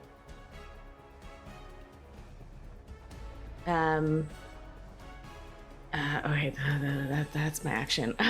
Okay, Marley, you got this. Don't let them ruin it. Go get him, Tiger. Go do it. And then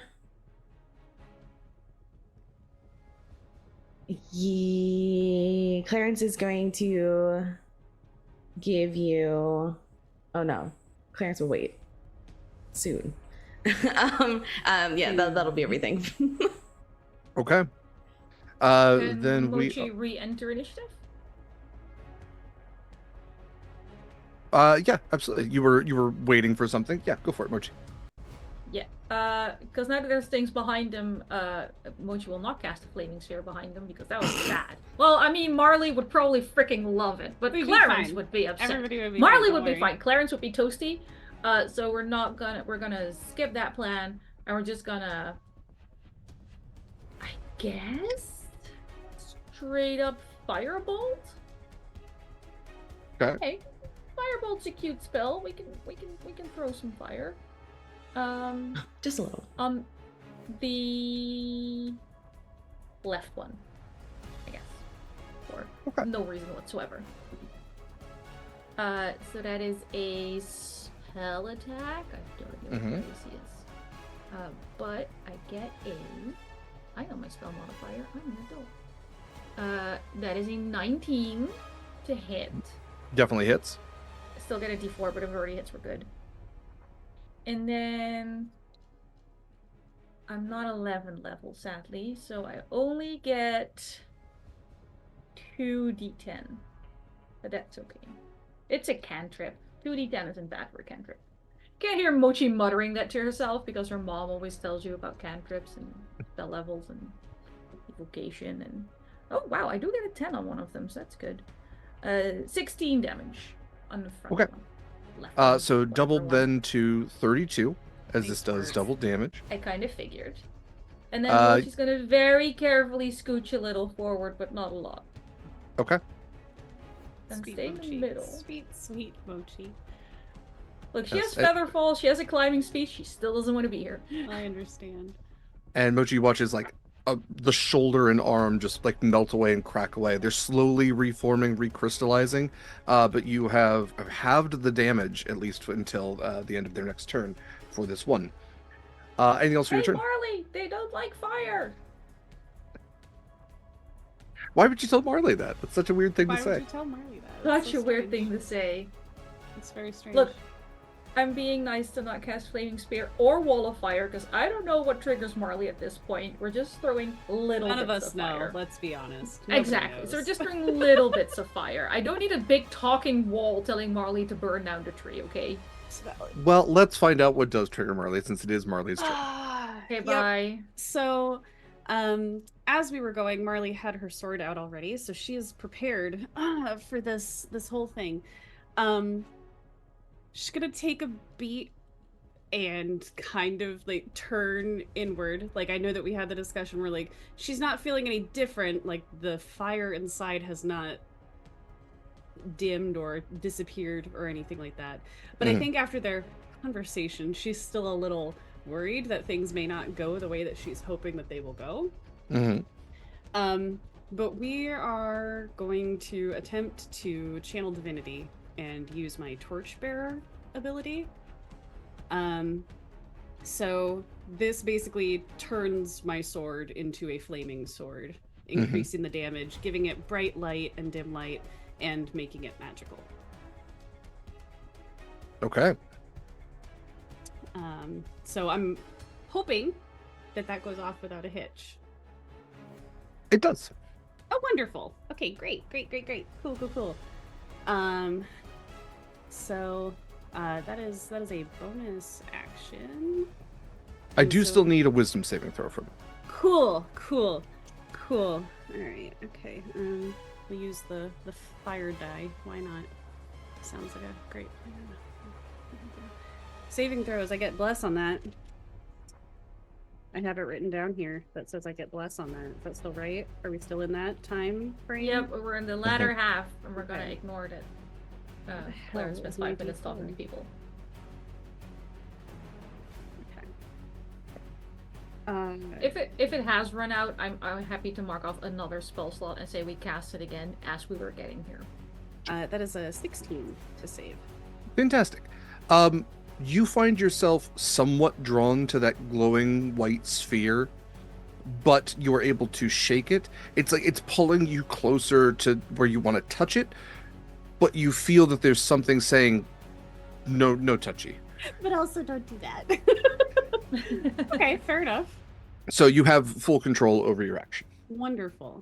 So we're gonna go ahead and step up, and we are going to make an attack on this elemental here in front of us. Let's see here. I feel like it's been so long since I've done any of this sort of stuff. And where's that D4 again? Did I lose it?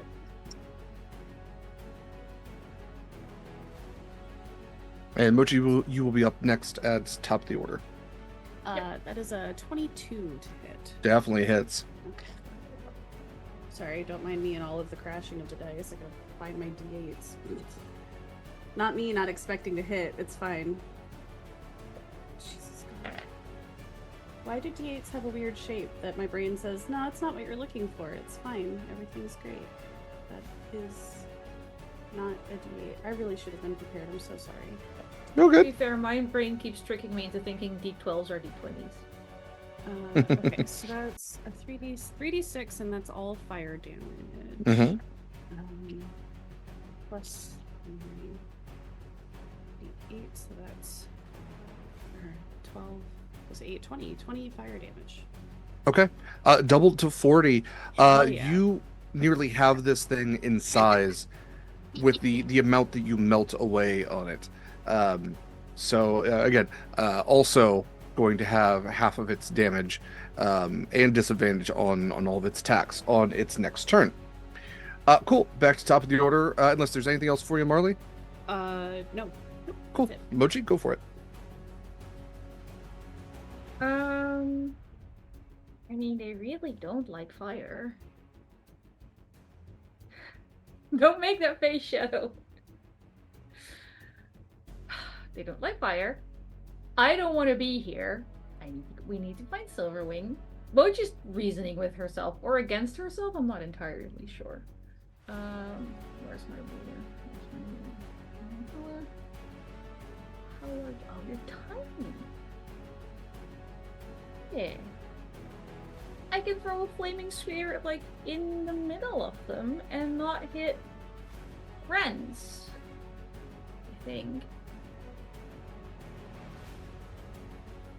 Yeah, it's fine. Oh god, I have to move. Okay. We can do this. Marley we would can do just this, tell we you can to do go this, we for can it. do this. Let's go for Do it. this. We can do this. We can do this. I have moved. We will not be moving again. Yeah. No, not a wall of fire. Let's leave that off. Let's just do flaming sphere. Wall of fire is very tempting, but then we can't pass ourselves anymore. So flaming sphere. Here. Marked yellow on your beauticious map. And it's just gonna. I think it's good there. So it's just gonna chill there until it's their turn. And then it's gonna do flaming things, as you do when you're a flaming sphere. Okay.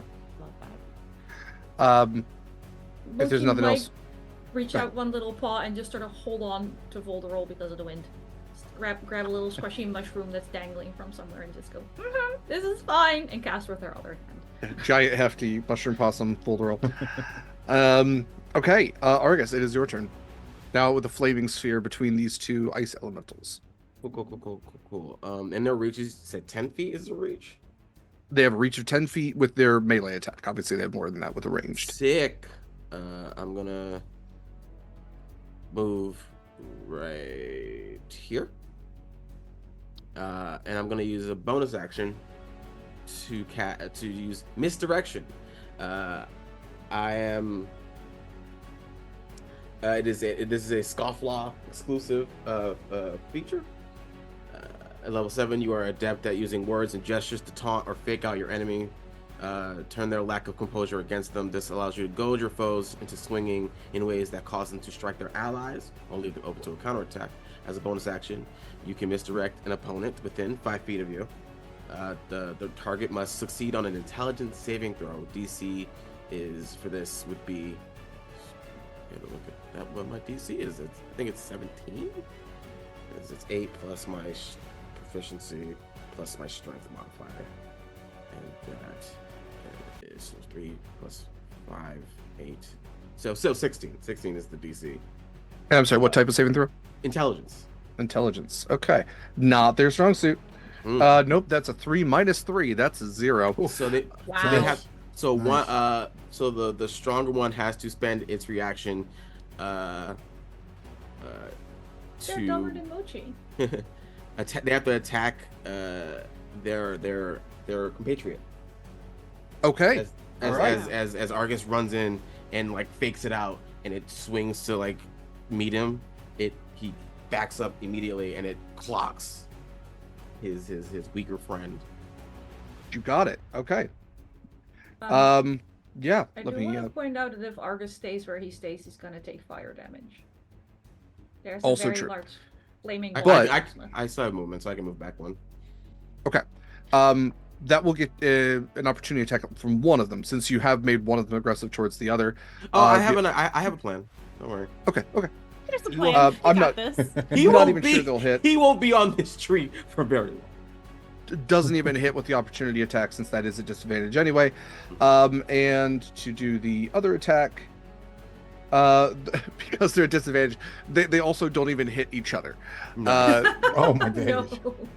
No. Yes. I'm going to use my action to push this other one off the tree. Yes. Okay. Go for it. And that's going to be 2. These are athletics checks,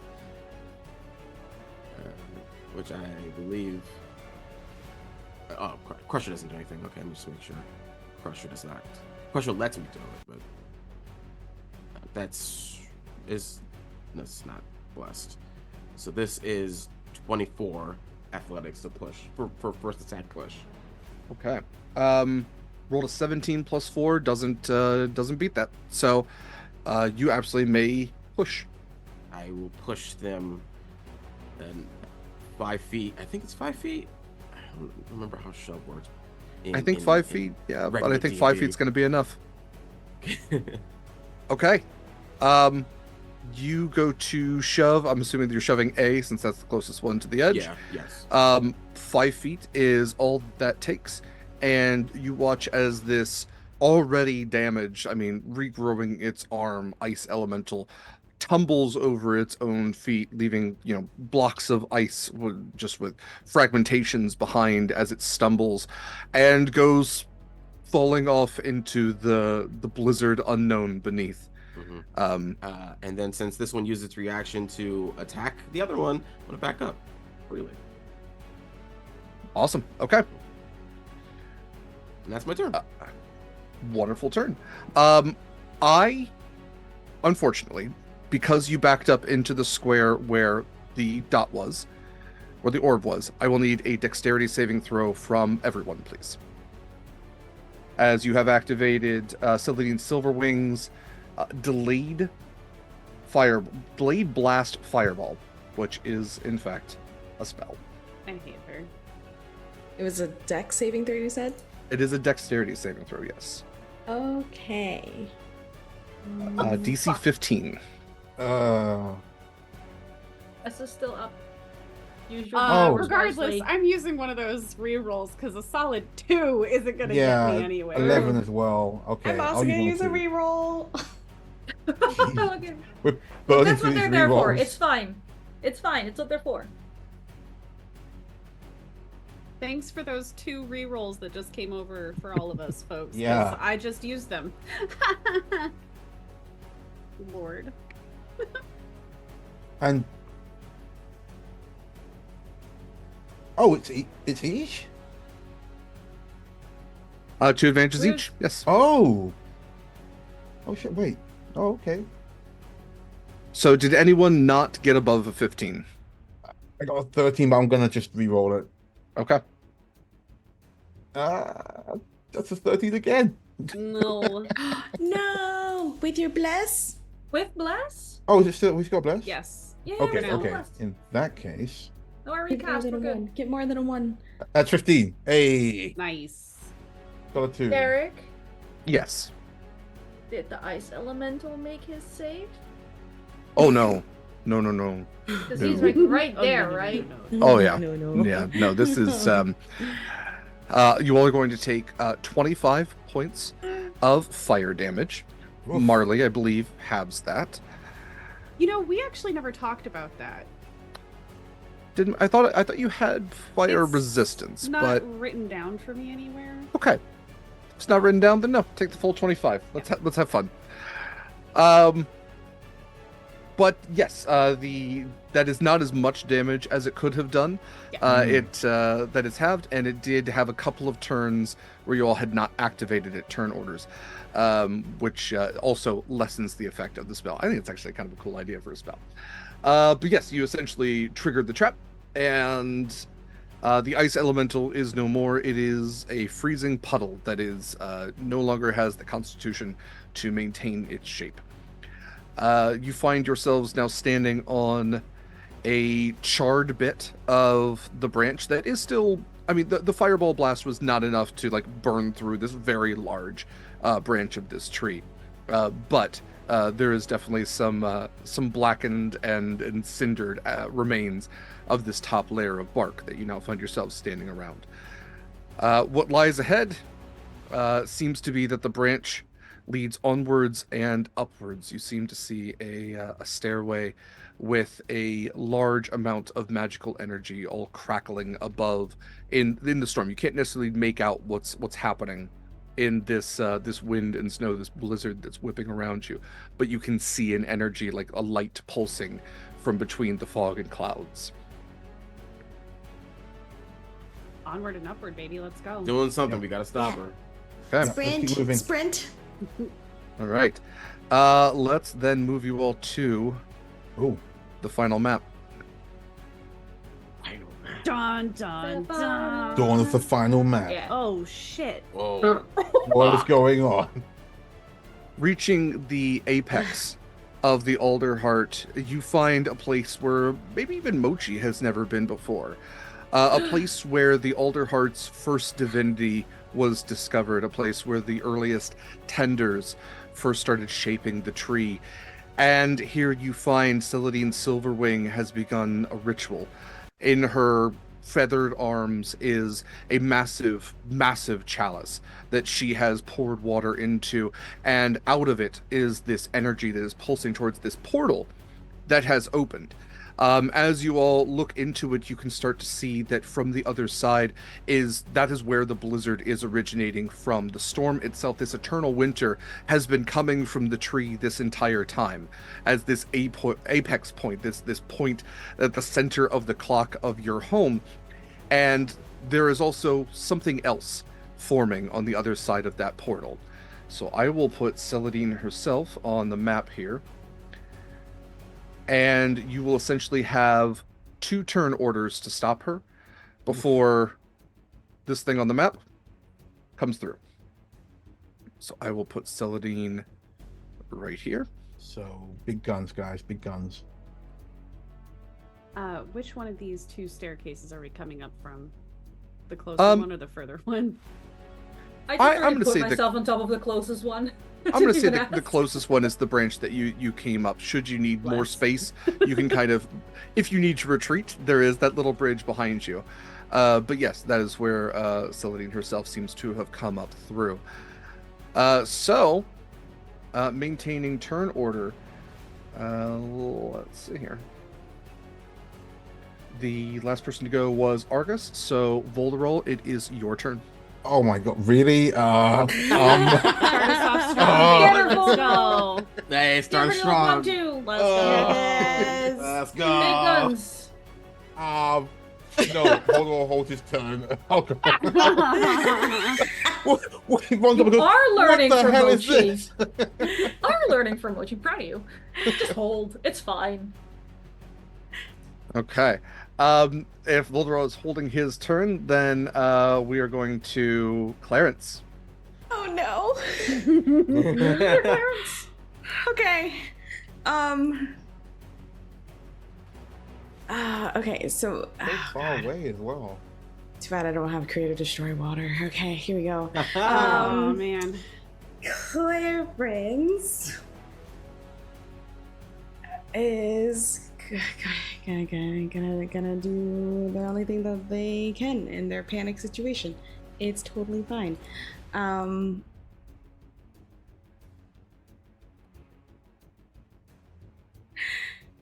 Clarence, you just hear the softest. Oh no! And then you hear Clarence start chanting. They are going to attempt to polymorph. So I love it how we're all like, you're gonna what? Okay. Huh? All right, all right. Polymorph. All right, Yeah, get okay. it. All right, let's see where this goes. Let's see where this goes. Let's see where this goes. Yeah. Wait, I'm glad I held my turn now. Wait. Who are we polymorphing? the silver ring. Oh, okay. Wait, I wasn't yeah, sure if you yeah, were trying to do no, it on no. yourself. Or if you were doing it on Celadine. Got it. Okay. No, Well, yeah. that might stop Watcher the have spell. legendary resistances. I mean, Yeah, Well, it she is a probably final does, battle. but I mean, it's why better to not? get rid of Why them not? now. Yeah, Sure, get rid of them Burn now, them all. for sure. Yeah. yeah, exactly. Oh. So that's gonna be a what is it? A wisdom saving throw? Yes. Wisdom save? Okay. saving throw, and that's gonna be a saving throw. 1, 2, 3 plus 1, 2, 3, 4. That's gonna be a saving throw of 15. 15. Okay. Eva, do I have any crits? Just rerolls? Okay. I will use, Son I'll of a use one bitch. of my rerolls. You fucker. You God damn it. I can't auto crit a spell. That is a 19 plus 4. So she does succeed on it. That's fine, but she knows. She knows I'm here. She does. And I don't know that's a good thing. Yeah, we'll no, it's a perfect thing. Is there anything stopping me going from directly through the middle of the circle or not? Nothing whatsoever. Okay.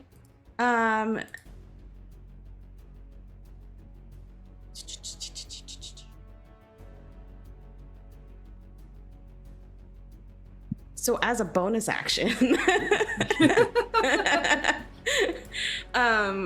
Clarence is going to use her rabbit hop, which lets her jump up to 5 times my proficiency bonus. So I get to go forward 15 feet.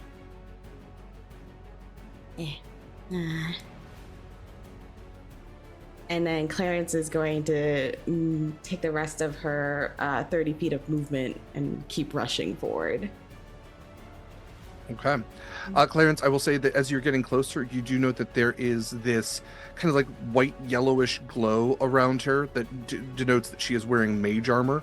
You can see that she has kind of bedecked herself in what looks like this holy paladin armor that is just like loosely, even the mage armor is just like loosely being worn by this this otherwise very pompous looking cleric. Yeah.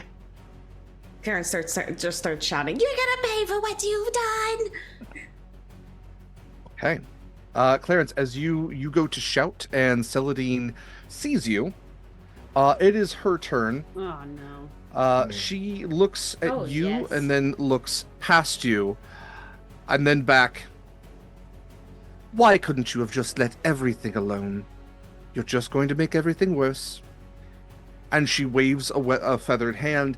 I will need the group of you, that is Marley, Volderol, Mochi, and Argus, to make another dexterity saving throw, DC 15, as she goes for a regular fireball. Oh no. Regular fireball. It's like the best kind of fireball. The throw save, sorry. it's- we love the classics. Mm-hmm. It's Yeah. a classic for a reason, you know? Yeah, exactly. 16. Oh. 22. 20. All right. Sweating. I'm sweating. Volderol, what'd you get? 1 sec. I've got a reroll left, right? I believe Take so. a floating one if you don't. Yeah, we have Ooh, Please. 'cause I don't like a Please 5. take a floating one. No, just That take is a it. 16.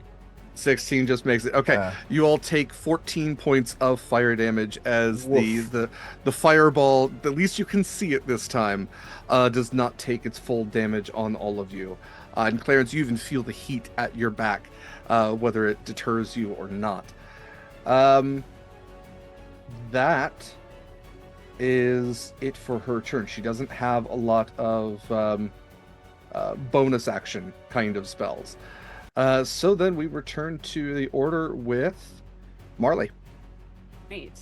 Marley is going to dash. I think that's 60 feet. So it's just a little bit outside her range. So Marley's going to dash here, which was 50 feet. That's her full range of movement. And then we are going to... Where's my thing?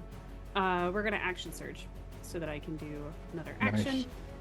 And not quite close enough for the spell that I want to cast, but I am close enough for Burning Hands. So we are going to cast Burning Hands. Okay. Dex saving throw, which don't think I have. Where is my... Oh, 12. Yeah, 12. She rolled in that one.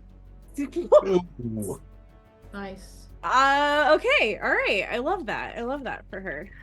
And you know what? I think, can I say that I cast that at second level? Sure. Cool.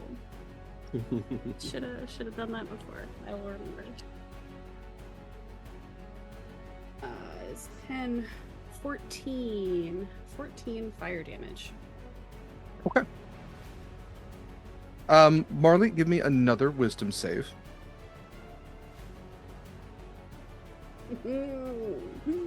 Marley's gonna spend all of her rerolls on these wisdom saves, is what's gonna happen. It's an 11. Your eyes dart to that portal of endless winter, and from within you hear that voice, "You have to stop this, whatever it takes. Even if it means yourself, you have to end this." Marley, I'm going to offer you a bit of a devil's bargain here. Those are my favorite You kind. can double the damage of all of your attacks that have to do with fire, but you also have to take that damage yourself. Halved, the regular damage. You can double the damage, but you have to take whatever the regular damage is in addition. So you could turn that 14 into a 24, but you would have to take 14 points of damage.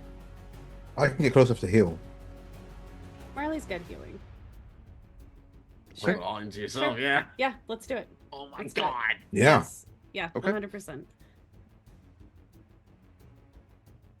Okay, I will subtract another 14 from Silverwing's total hit points.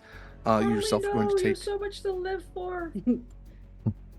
So, just for the record, Marley is looking rough already. So, yep. Oh no. It'll be fine. Don't worry about it. Is there anything else for your turn? I think that's everything we can do. We used all of the move and we action surge, so I think that's all we got right now. Mochi, it is your turn.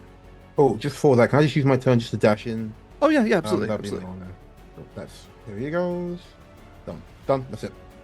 Question: Does it look? I'm sorry. Does it look like she's concentrating on she's concentrating on anything in particular? It's more like the item it's doing its thing, and she is just trying to prevent you from getting to, like, the chalice is being spilled. She still has the ability to cast her spell, so she's not making it do anything. She is just holding it to where it is still fueling this ending winter, this unending winter. Okay. Well, Mochi was also not looking great, so she's gonna bonus action drink one of the fancy potions she bought at character creation. Solid plan. Love that shop. If only all of us had thought to buy healing potions. Yeah. I bought you healing potions and no one wanted any. Yeah. I worry about Anyway. the freezing point of a healing potion. It's probably a little slushy. Oh yeah. Oh, I love slushies. We love an icy. Yeah, it's like a blue raspberry. It's really, really good. Mochi is looking better. wouldn't say good, but definitely not like, death's door anymore. God, should probably heal, but really doesn't want to. Hasn't hit a single thing today that felt good. Just generally a little bit upset with things as they stand. 65. Move a little bit. We'll walk forward just a little bit.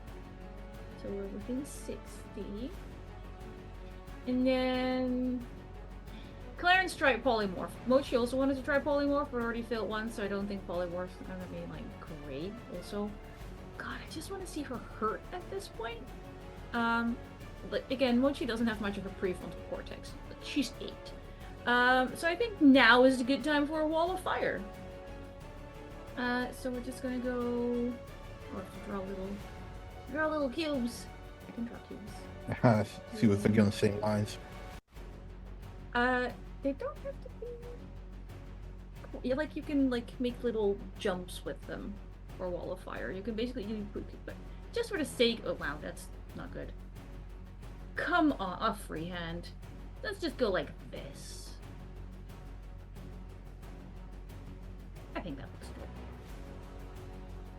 Okay. Oh, the way that just popped out of the screen was so good. There it was. Wall of fire. So that just appears, right? That's not a roll or anything? No, I just cast it. Okay. It's All just right. there. It's just there. It just is. Just I want the damage to be on her side of the wall. Oh no, she gets a dexterity saving throw if she wants. She can also just take it, Yeah. She really could. She's not going to. And she is going to use I believe perhaps my last reroll. Yes, okay. 4 and at 20. Okay. So I will have her pop out. And just kind of stare down Marley then with this wall of flame behind her. Oh, you're so close. Thank you. That makes it easier. She will take half damage on a successful save. Okay. Which is, I rolled 32, so 16. 16. Okay.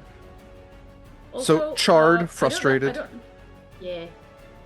Oh, it's so hard. You're getting the She can pop T1000. out of the wall of fire. It's not her turn.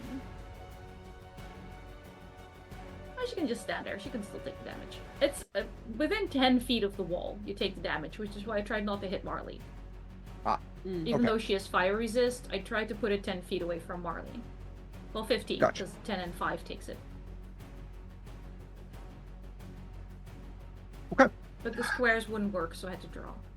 It's not my strong point. Anything else for your turn, Mochi?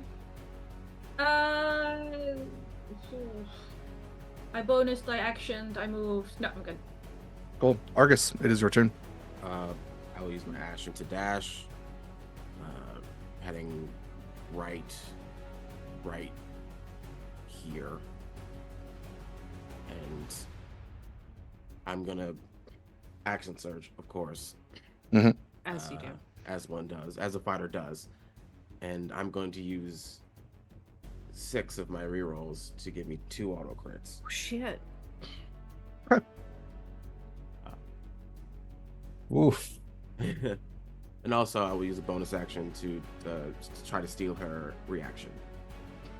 So, roll me a DC 16 intelligence saving throw. Oh, she does seem kind of smart, though. Yeah, we'll see. That's what? She's a cleric. Oh, clerics don't have to be smart. Trust me. It is a 10 plus 7, so yes, it is 17. Ah, shit. Cool. I'm cool. Ah, it doesn't matter. So I'm gonna do my damage, and then they're gonna get pushed back 5 feet because Crusher pushes them back 5 feet. Okay. All right, going back into the fire. Back into the wild fire she goes. Mm-hmm. It's just gonna be like, return to the hell from whence you came. We're gonna roll that beautiful bean footage, and we're gonna see how much 2 crits of damage do. 17 for the first one. Okay. And 17 for the second one. Okay. Now, the first time she enters the wall on a turn, she takes the damage again. Okay, so go ahead and roll that damage for me again. If he shoves her back in, she just takes more damage. Keep shoving her! Oh, ooh, that's good. That's bad? I can't do math. 7, 7. Oh, and because 14, I crit, 15. and because I crit, every attack against her is now with advantage. Okay, good to know. 28 everyone's? points of fire. 28 points of fire. Okay. When I deal a critical hit that deals bludgeoning damage, attack rolls against the creature are made with advantage until the start of your next turn. Nice. Very nice. Very good. Okay. All right. With the order then, it is Volderol's turn. So she has been shoved back through the wall of flame. Yeah. Was looking rough as she got shoved through, but it is your turn now. I'm getting honest. I'm just gonna do another wall of flame. Like, Okay. it just, I was thinking it, and then like Mochi did it. So I'm like, yeah, it's a good move. How Now- This whole episode is just Volderol showing what he learned from Mochi. I'm so here for it. how tall Okay. are the walls? 20 feet. Shit. Okay, thank you. And to be 60 clear, long, it's 20 the feet high, 1 starvation foot her thick. that she can't get through, right? That she's taking damage from. She took the damage by passing through. Yeah. Right. Then I'm just gonna put it like on the other side. Oh, Okay. that's terrible. That's terrible. I'm bad artist. Sorry. I was gonna say, make sure it's in a different Oh color. god, that's so we worse can than tell. mine. Yeah, it's so much worse. My finger slipped. It's perfect. My perfect. finger slipped. That's perfect. Wall of fire. Whoops, my finger slipped. Whoops. Ah, jeez. Ah, jeez. Is that how do you erase things on this? You select them and then you press delete. You can. There Yeah, we you go. can clear There we go. drawings or. Let me just do it. Let me just do a single line. There we go. Okay. Yeah. Yeah. All right. Voldemort goes for function, not finesse. There you go. Perfect. So Voldemort, if you'd like to roll me damage for what she's going to take on this turn. Another 5d8. If it appears she gets a dexterity save though. Like the Oh, first yeah. turn Oh, the right, wall right, right. pops up, Yeah. she gets the dex save. Okay. And after that, if someone shoves you through, you don't. Really weird. I'm going to use, since I'm out of rerolls, I'm going to use her portent because she is a form of diviner. Oh. For an 18 on that. Technically a 20. Dirty 20. That does pass. So she takes half of that, which is 10. All right, so you can still see her through like the flames, still standing. That energy is still pouring from the chalice. Great. Anything else for your turn, Volderol? Yeah, I'm just gonna move closer up. Okay. Keep knocking her Then back and forth between walls of fire. Yeah, if we could just keep her like knocking her back and forth, that could work out nicely. Yeah. It's 5d8 every time. Yeah. Clarence, it is your turn. Okay, where is this chalice again? In her hands. Yeah, She's holding it. Oh, she's holding it? Yeah. Thanks, lady. Guess Clarence is going in some fire. No, I'm absolutely kidding. I'm just gonna go take 10d8 if you don't mind. Clarence, no. That's fine. But wait. But wait, there's more. Okay, oh god. Okay. There's a lot of fire. There's a lot of fire here. How's Marty feeling? Yeah, so So much speaking fire. of Marley, But great. Marley's great. Don't worry about Marley. Right. Clarence is going to look at Marley. She's gonna sing a little song that Marley does not understand, and well, maybe Marley. I was gonna say, what are you singing in? Well, I mean, celestial because I Oh. can. Nope. When not does a that clue. come up in Humblewood?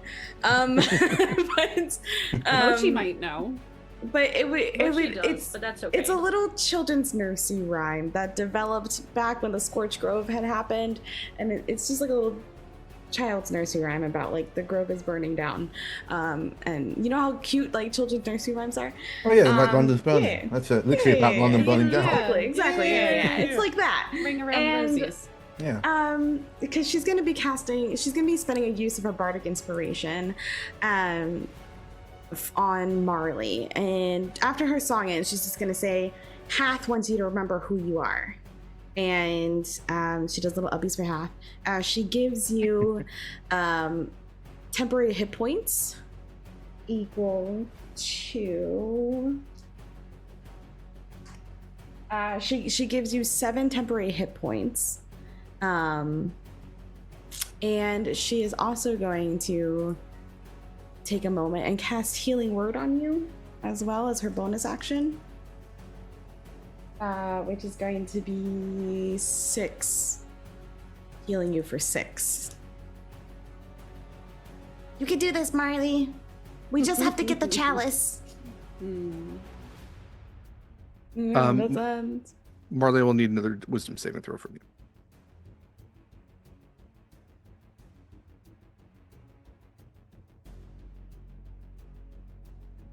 I'm waffling on whether or not I want to choose to reroll this. How bad is it?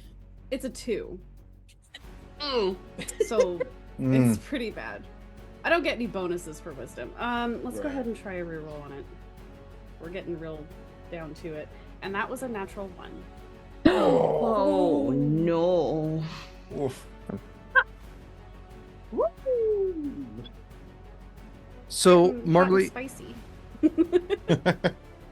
for as Clarence calls out to you to remember Hath, to have this call towards another great power in this world, you go into your own mind for just a moment, and it's let me ask you this: what does Marley's mind palace seem like? What if Marley were to go to her happy place? Is it her bakery back at home? Is it perhaps a memory with Asher? Where's the place where she goes? That's a great question. I would say it's probably actually like a combination of both. I would imagine that it's probably like a very small shop that's warm, where she's making bread and Asher is sitting there at the bar. And they're just having a warm, cozy morning. That's where you would typically go. You recognize it from the charred remains, where you now find yourself standing. In the far corner of what remains of the walls of this building, you see someone very similar looking to Mochi. But her eyes are different. They're full of stars. And she smiles at you sadly as you begin to feel this heat all around you, and the fire seems to start up again, and that voice, "You think you're so smart, you and your little friends. I asked for a sacrifice, Harlow, and you think you can get around that? This is your final choice. You can end this winter, or you and all of your friends and everyone you've ever loved will die. I have given you every gift you need. Stop spitting in my face and taking things from others."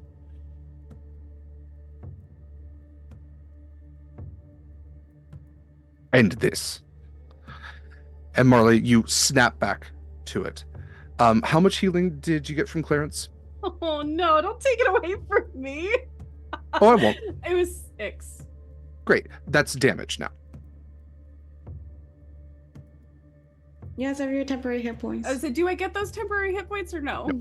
No. Okay. You can, but there will be consequences.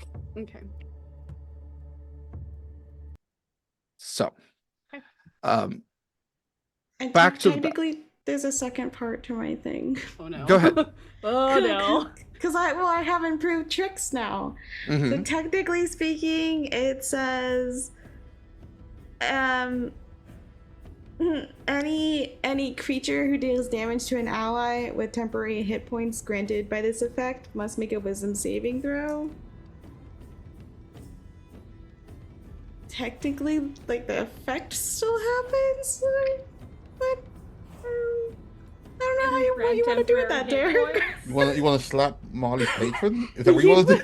I would love. It's not me. I would I'm here for adore if I'm the super patron here got for it. rocked I'm right saying. now. So It's I'm sorry, not Shadow. me. Read that to me one more time. Okay, so the paragraph says, at 6th level, your practice allows you to weave words that retaliate against those who would harm your allies. Okay. Any creature who deals damage to an ally with temporary hit points granted by this effect must make a wisdom saving throw. On a failure, the creature dealing damage takes an amount of radiant damage equal to my bardic inspiration die. I know they're Okay. a god. I know they're a god, but I want them to just be like, fuck that. I just get rocked. Fortunately, I have a stat block for this. Oh. So course we wisdom do. saving throw I can do. Of course we do. That's only a 14. I'm about to get smoted. Okay.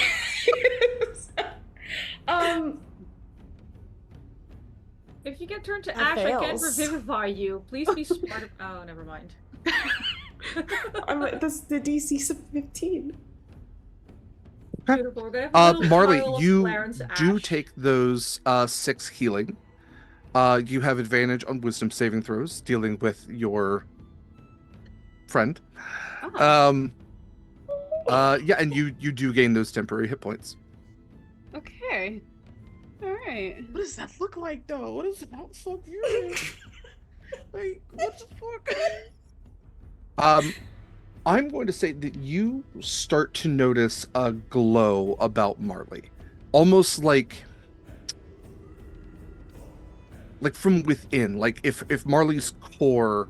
I'm gonna reference Karlak because Karlak's an excellent example of that. Valid, How sometimes yeah. you can see like her clavicle, her ribs, like you can start to see the skeletal structure of Marley kind of glowing with this hum from within. Clarence, is there anything else for your turn? No. Okay. He's just like, what the fuck is this shit? It is Celadine Silverwing's turn. Caught between 2 walls of fire, was going through her spells, and there's really only one that makes sense. She is going to cast Fly on herself, and she is going to move 60 feet into the air above both walls of fire, and just like a pigeon in a video game that doesn't load properly, and it's just kind of like standing on nothing. She just looks down at you with this chalice and just, you're going to have to try a little bit better than that, or stop altogether. Oh, please tell me. Okay then. That's her action. That's all she has for that. If we end this turn with Argus and she does not go down, the elemental will be summoned. Amazing. Fantastic. Okay. Okay. Marley, it is your turn. Man. Just cast this spell magic, Marley. You can do it. Oh yeah, I'll get Yeah, on yeah. that. Yeah. Look, all Yeah. Mochi knows is the U of magic. Okay. Yep.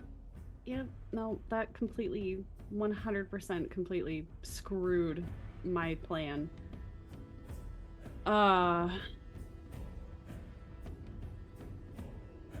Fraggle Rock. Say Fraggle Rock? I sure did. Yeah. Wow. That is the best curse I've ever heard. That is a throwback. Yeah. I deal with kids all day who have to like learn alternatives for cussing. Fraggle Rock is incredible. I cannot wait to Fraggle use Rock. Yeah. I'm not for trying to use something. Thanks. This is not what I wanted to do, but I think it's what we're gonna have to do. You can delay until someone.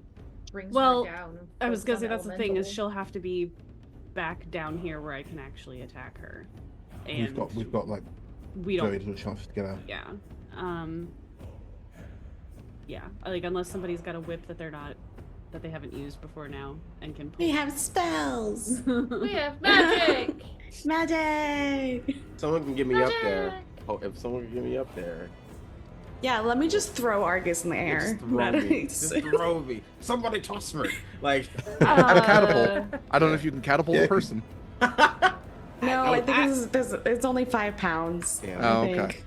But Oh man. This is bigger. Wait, yeah, it is 5 pounds. When you're actually throwing someone, Mm-hmm. what are Do the a fastball mechanics? special. Yeah, what are the mechanics there? How does that work?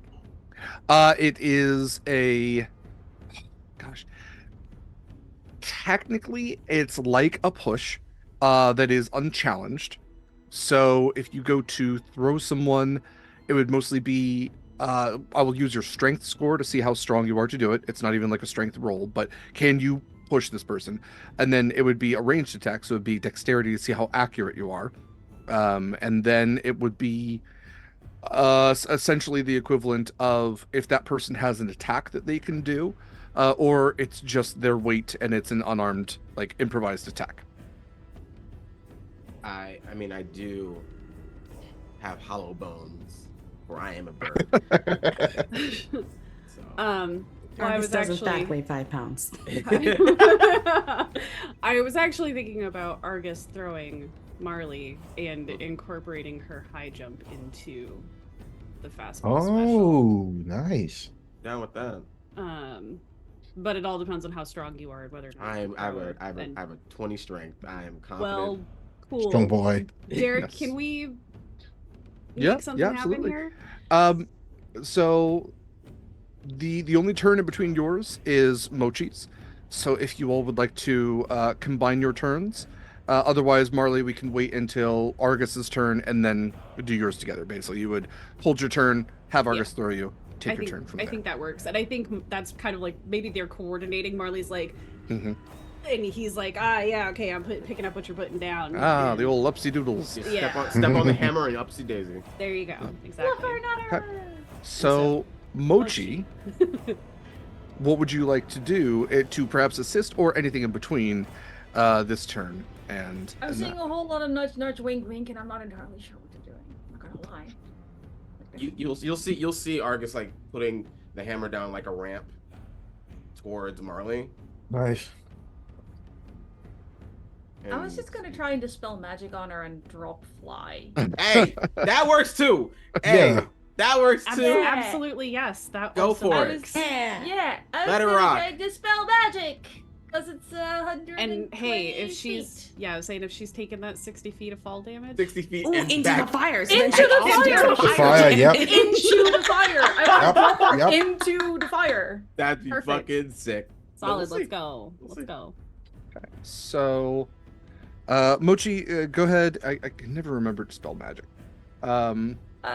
Any spell 3rd level or lower ends each spell 4th or higher. I have to make an ability check using my spellcasting ability.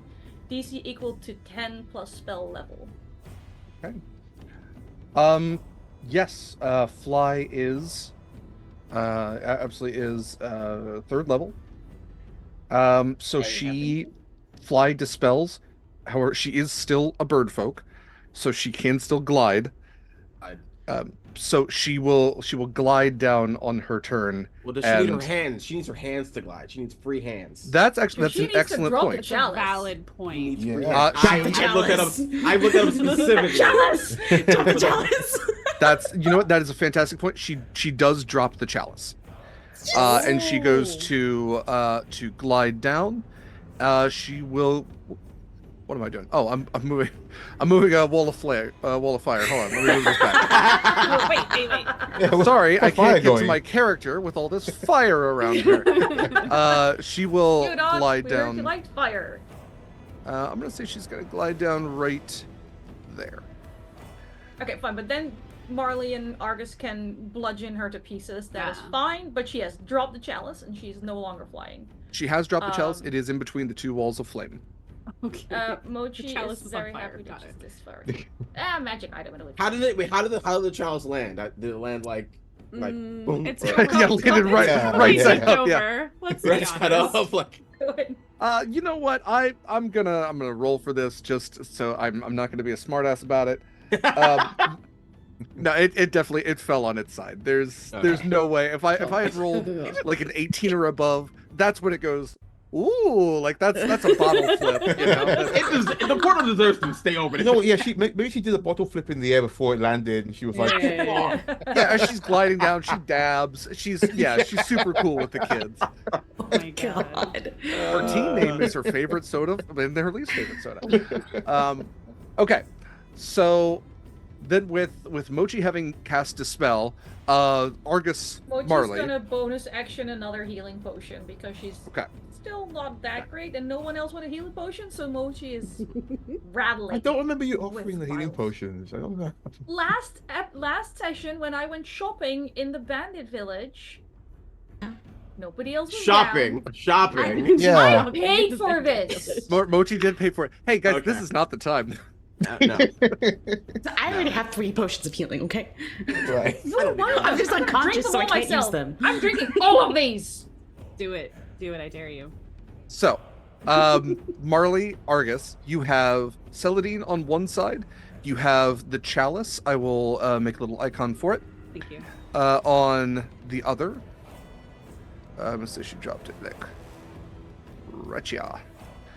What would you like to do? So, Marley, having held your turn, you can still do the Yeah. alley-oop and launch yourself towards Well, Celadine. no, You I- can try to jump over the wall of fire. Well, I don't need to now. Okay. So, I think instead Marley's just gonna run past, right up into her space, and she is going to take what her not patron, for the record, said to heart. We've already got Torchbearer, which gives me an additional 3d6 for my sword, but we're gonna cast Branding Smite. So I am going to attack her with 5d6. Hopefully, if I actually get this hit off, we'll find out what happens. Yeah, get it.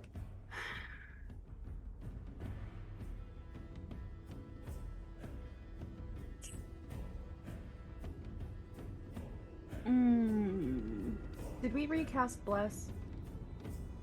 I did. Oh, I you marked off okay? the Perfect. spell slot for it Perfect. downstairs. Okay. Yes, you did say that. It's 20. 20 to hit. 20 hits. Okay.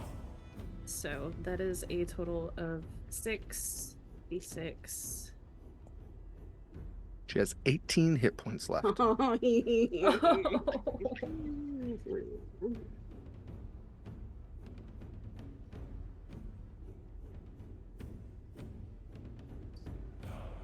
28 points of damage. How do you Fire. finish off Celadine Silverwing? Oh, just right through the breast. Just right in there. And like she just incinerates. That is Ooh. yeah, that's yeah, just Okay. immediately just Um, into nothing. It is as the ashes of Celadine Silverwing are dissipating, that the magic of the chalice completes its ritual. Still toppled over, Marley, you would watch as a foot the size of, basically the imprint of the foot being as wide as the space you occupy, 5 feet, stomps down where Celadine once stood, and as 2 massive clawed ice hands grip the sides of the portal and begin to pull themselves out, you see the aspect of winter, the manifestation of this unending winter begin to pull itself out and enact its will in the world. Argus, it is technically your turn if there is anything you would like to do. Quick point of order. Yes. Am I taking half of that 28 damage? I'm sorry, the 28 from... From me attacking her, but also Oh, yes, you are. Okay. So yes, Argus, it is your turn. Mute. Muted. I know. 'Cause I'm talking to He's myself. thinking. Yeah, I'm talking to myself. Honestly, I was. I'm gonna hear it. Okay, so I don't know anything about magic. So it's either smash it to bits or smash it into the portal. To be clear, is it the chalice is still drawing this thing in? The spell hasn't been broken? The chalice has let out the last of its energy. There is no longer like a chain Right. of energy from the chalice to this portal. It has basically poured out the winter to create a portal to the concept of winter itself, like Right, the plane gotcha. of winter. And so you are getting very much as the aspect of fire is something in Humblewood. This is the aspect of ice and snow and unending cold. Gotcha. It is a titan. It is an elemental. Love it. Love that for us. Mm-hmm. I thought you guys might. May I That would be actually fine. use my action surge? Definitely. Yeah. Okay. I would like to use my action surge to. I don't think I can grapple this creature appropriately because it is so massive, but Correct. that Wait, you did use your action surge to get to I have one every turn. every turn. Jesus. Holy shit. Oh, no, you were correct. Nope, it is once per short rest. It's once per I rest, misread. yeah. You are correct. Never mind. Okay. Never mind. I do have something. It is in the hammer I received. One of the spells attached to it. Mm-hmm. I would like to use the hammer to cast Banish Oh shit. on the elemental entity. Oh. DC 16. Oh my god. Watching Argus Okay. use magic. Is Is there anything that we can do to, like, to buff him? existence?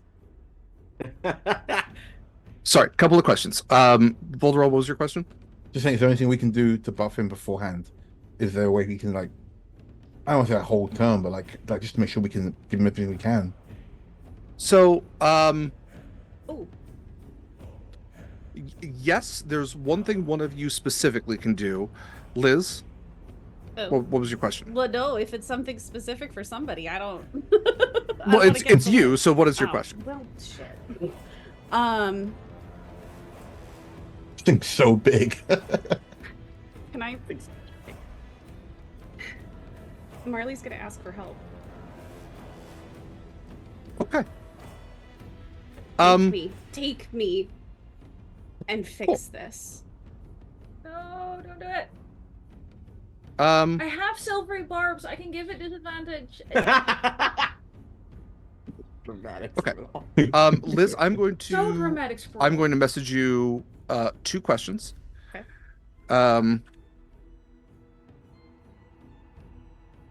Where is my DM with Derek?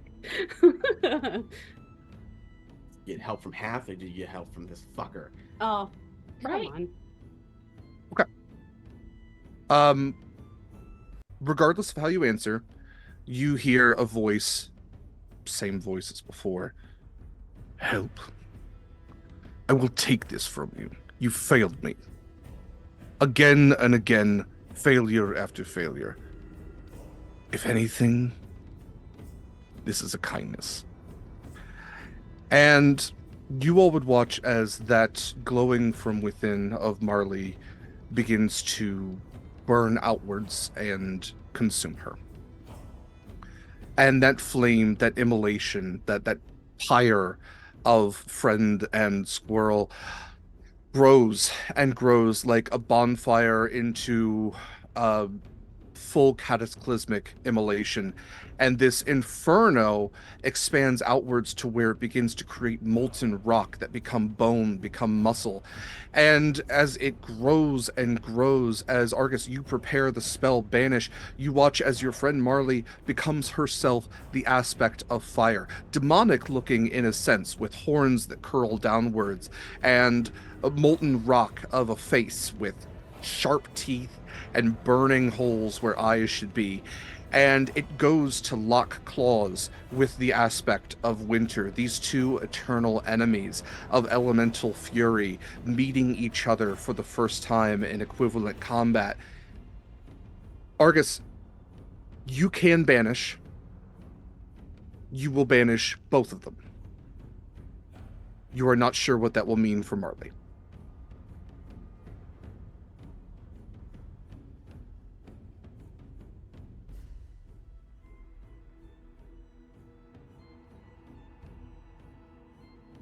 I do it. Okay. I will do their saves. They are going to have disadvantage because they are not focused on anything but each other. The aspect of winter does not succeed. Good. It was Neither- worth it. Neither does the aspect of fire.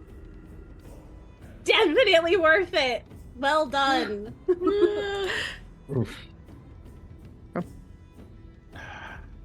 All right. You all would watch as... Argus, would you like to describe what this looks like when you cast this spell?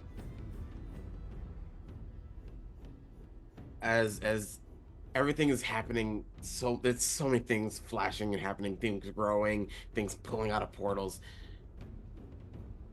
Argus is a little overwhelmed, and he shows it in his expression. He's scared. He's afraid. He doesn't know what to do. He looks down at himself, looks at his friends, looks at Marley transforming, and looks down at the hammer. Feels magics that he's never felt before, and it's almost immediate to know what to do. He spins the hammer so that the base, the maul, and so the base is facing towards the ground. And he just lifts it up. As the king of the heavens, I banish you both. Slams it down. 2 times for 2 creatures. The energy of the two claws lock together, creating steam where they meet, melting water downwards. The fire itself just smoldering against the ice, these two equivalent forces.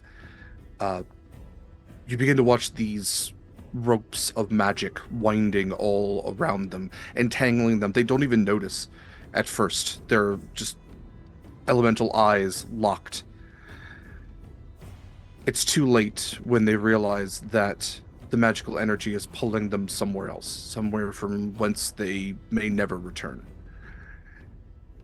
And you watch as an equivalent portal for the aspect of fire opens behind him, and he is pulled apart. Their claws, almost becoming a new element in and of itself, are like glued together, the adhesive of their enmity. And they are ripped from one another back into their respective planes. The magic all around you dies away. The portal closed, both portals closed. The aspect of winter is gone. The aspect of fire is gone. What remains is Marley, lying to all of you motionless on the ground.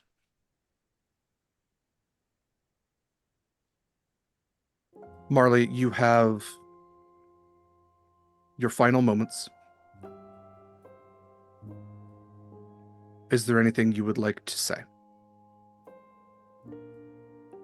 Did Asher follow us up here?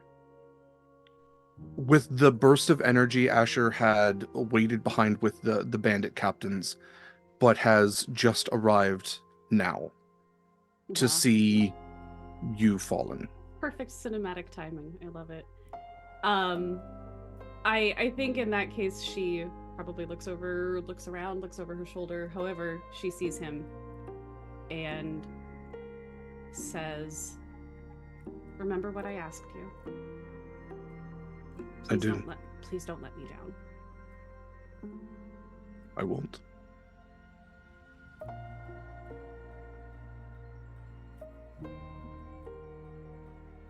And he kneels next to you. And surrounded by those whom you have loved before, those whom you learn to love again, Marley passes. A hero who gave her all, and the one who saved the Humblewood. You all saved the Humblewood. Uppies for Hath.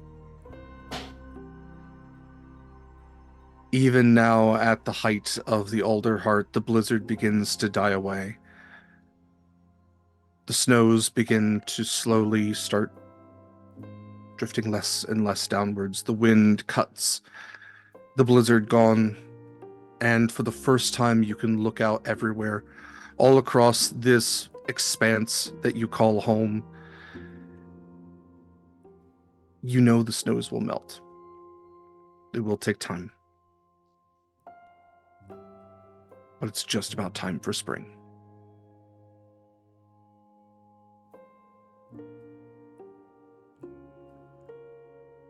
It's tough to end an adventure where not everyone makes it. Perhaps there is some time for each of you to mourn, to gather yourselves, to prepare for whatever is next. As we look out towards the immediate future for all of you, I'd like to know what might be next for each of you. Clarence, in the following days, perhaps weeks, perhaps months, where might Clarence go? What might Clarence do?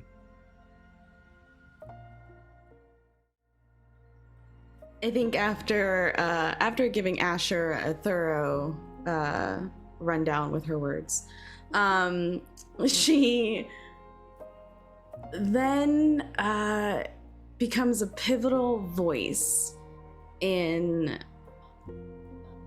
a call to reform the council and to reevaluate the balances of power and the balances between all of the humble folk. And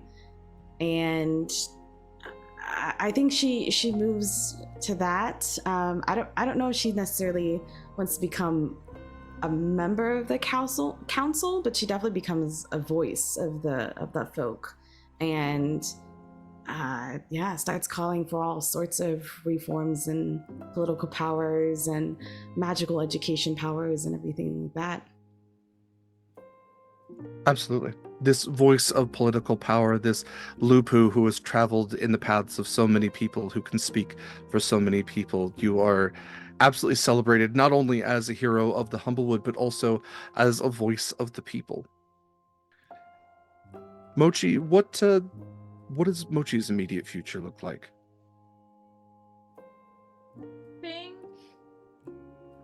for right now, High Priestess Mochi would Krampus style.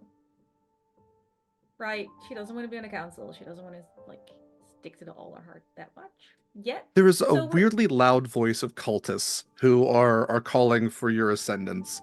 That becomes a small concern in populated places where you go. No, that is valid. So, Mochi, rather than becoming High Priestess Mochi of the Alderheart Council, is aiming more at expanding her own cult and Hath's presence everywhere. So Mochi is going more traveling cult leader, like outreach with a smile and a prank or 9. Sure. So Mochi's gonna go back on the roads now that she's not freezing her tail off every day. Much more happy camping. Still, walking that fine line between doing good and healing the children and making the sick feel better and then also painting the mayor's dog pink, you know, that sort of stuff. Full-on tent sermons, wonderful. With pranks, great. Yes. Volderol, where might the world take you? I think Volderol take some time to try to if not rebuild, then build something new in the place where the druids that were originally planted, the bandits waylaid, and build something new there. Maybe working alongside bandits who might be so inclined to learn something like that. Trying to build bridges. I think he'd also want to reconnect with Alice as well, and start helping with the food effort. His natural abilities with spores and mushrooms make that a no-brainer. And so those who are willing to come with him, he starts to rebuild that druidic order, whilst helping to form connections with the bandits. Definitely positive outreach. Love it. Yeah. King Argus, what does the immediate future look like for you? I think in the coming months, Argus begins to push away from the bandit image, and in an effort to heal wounds caused by his father, he does work with Volderol to help the druids reclaim a land on the mountain. He of course goes back down to where Jasmine was banished and goes back to them. I'm not even gonna say she's at the bandit camp by the time that you get back. She saw the flames from the valley. She knew that was you, and she would have been there to help you if she had gotten there fast enough. She would have been part of the 10. Oh yeah, he would want her on as close as she would want to be. He tries to convert from banditry to mercenary to give his people, to take away the desperation that the winter had forced on them, that they are now allowed to live, not just survive.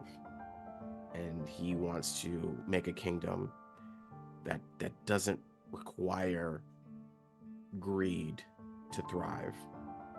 He makes an effort to make sure that the mountains are a place that can be visited, so that you may touch the heavens yourself if you ever so choose. Yeah, Volderol definitely would want to support him in that. 100%. I'm sure several of because of the families, not everyone was a bandit, not everyone was a soldier, would love to learn from Volderol, learn about mushrooms, learn about vegetation and the preservation of fauna, and grow together. Yeah. All the while waiting for stories from anyone who comes to visit. And of course, Mochi's Observatory. And of course, Mochi's My clubhouse. Do not track dirt on the floor. No. Of Can't course forget not. Of course about not. that. It is a sacred site on the mountains to be revered and respected. Thank you. I'm mainly side-eyeing Volderol, who might secretly like baths, but not publicly. Volderol does not mind. He tends to give people a tour, and he's like, and this is Mochi's Observatory. It's hand painted on a sign. There's 2 little paw prints. Like someone else to go inside goes, no, we just let's keep going. Wipe your paws and uppies for half. Absolutely. Most half-hearted uppies for half as he goes by. That's respect. The weeks pass, and the snows very quickly begin to melt without the constant pounding of winter from above. The sun and heat is able to wear away at the permafrost, and you deal with puddles along the road, and you deal with the water not having a place to go, as is often common in spring, the mud and the humidity. But for all of your travels, you realize that you'd actually gotten into early summer at this point. And it's almost as if with the magic of winter gone, nature has revitalized and food is abundant again, and crops seem to pick up right where they left off, no longer being hindered. It's a few weeks into this warmth, this summertime, that regardless of where you are, you would hear a knock at the door.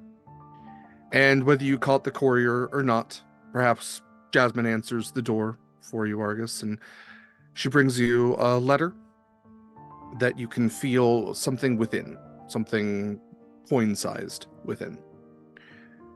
And for each of you, you find a letter addressed to yourselves from Asher. And you also find one of the teleportation gems that you had used to get to the council.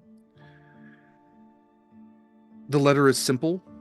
It gives a time and a date and requests your attendance. Is there anybody who doesn't go? Okay. Do I have anything planned that day? I don't think so. Calendar's wide open. In that case, sure. Okay. Stepping on the gems, you all appear not in the council chambers as you did before, but almost in the center of the marketplace, the wide open expanse of the Alderheart where trade is done, and where it once was a sad affair of people barely able to afford anything there. It is bustling with humble folk all about engaging in trade of food and goods, and you know that there's at least one statue in this area. It's a place of heroes in many ways, because it's the place of the people. It's the place where they go. There are plenty of fountains, public works. You all appear around the plinth of a statue, one being carved. At its base is Asher, who nods to each of you depending on how far away you teleported in. And it's hard to tell as you start to look up, because they're working their way down. But as you reach the face, you can tell this is very clearly the face of your friend Marley. And Asher greets all of you. The plaque is yet to be installed, but it's the least we could have done for her. Actually, that's not true. The least that we could do for her is to make sure that this, and he pulls out the chalice from behind him, that this never falls into the wrong hands again. How do you all feel about ships? Don't know any personally, but Like relationships? Like the ocean. Some people, I was about to say, some people like go a little far.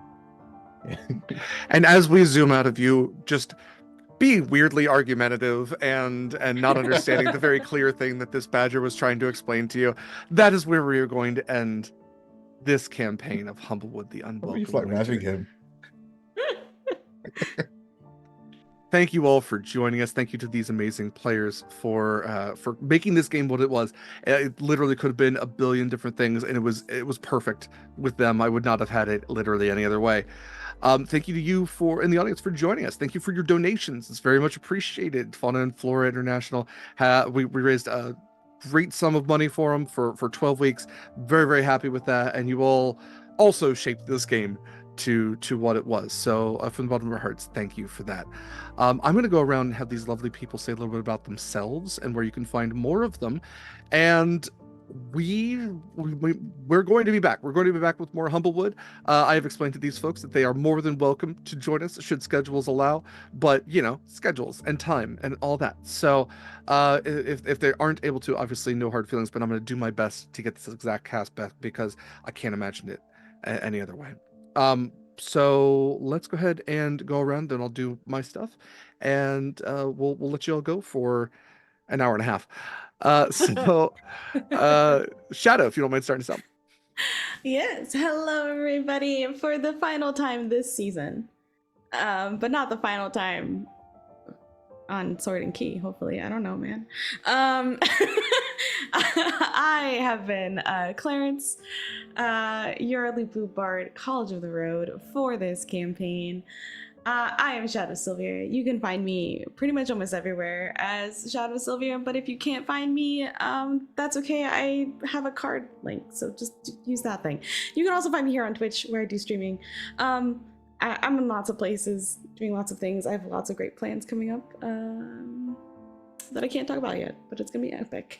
And yeah, I think that's everything. Derek, thank you so much for being the master storyteller, and thank you to each of my other cast members that are not Derek for helping me tell the story, for putting up with Clarence's antics and being awesome, amazing people every day. And special thank you to Eva for being awesome behind the screen.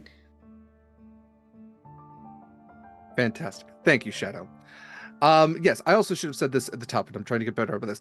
Thank you to Michael Sandoval, our artist, for this campaign. Michael has done incredible work on a number of our shows. This one especially just absolutely knocked out of the park. He's never done anything like this before, and I love that anytime I throw something at him, he's like, well, I've never done that, but I guess I'll try. And then it's the best thing ever. So special thank you to Michael. Michael is also part of our Horizons Call game, does the artwork for that, did the artwork for Harbingers, which is coming up shortly. Yeah, follow up. If you haven't seen the Harbingers artwork, you are missing out because the cast is smoking. So you can find all of Michael's stuff. Instagram's the best place. MIKYLSANDOVAL. Michael Sandoval. Definitely go check him out. Most socials of that, but Instagram, you can see all the really cool artwork there. Fantastic. Thank you, Shadow. Next up, Anniek. Hi, my name is Anniek. I am briefly very distracted by the idea of Mochi in a bikini and making Michael draw that. Chainmail bikini specifically. Or a rakini. A rakini. Michael, I know you're in chat. Make it happen. Hi, my name is Anniek. Go by she, her pronouns. You can find me on the internet at Anniekster. When I remember social media exists. It's amazing. I have been Mochi, the best little trickster raccoon I have ever played. I love her. The schedules are hard, but I'm definitely going to try and bring her back for season 2. Raccoons can swim. It'll be fine. Derek, are you doing DMI and Trophy Dark, or am I? I can talk about it. If you just want to say it's happening, that's fine. I'll give dates. It's happening. I'm going to be back here, not next week, but then later I'll be back here running a game of Deathmatch Island, which is lovingly described as Squid Game meets Survivor, with the cast of what would normally be our Wiesen group and someone extra. Stay tuned for cast announcements.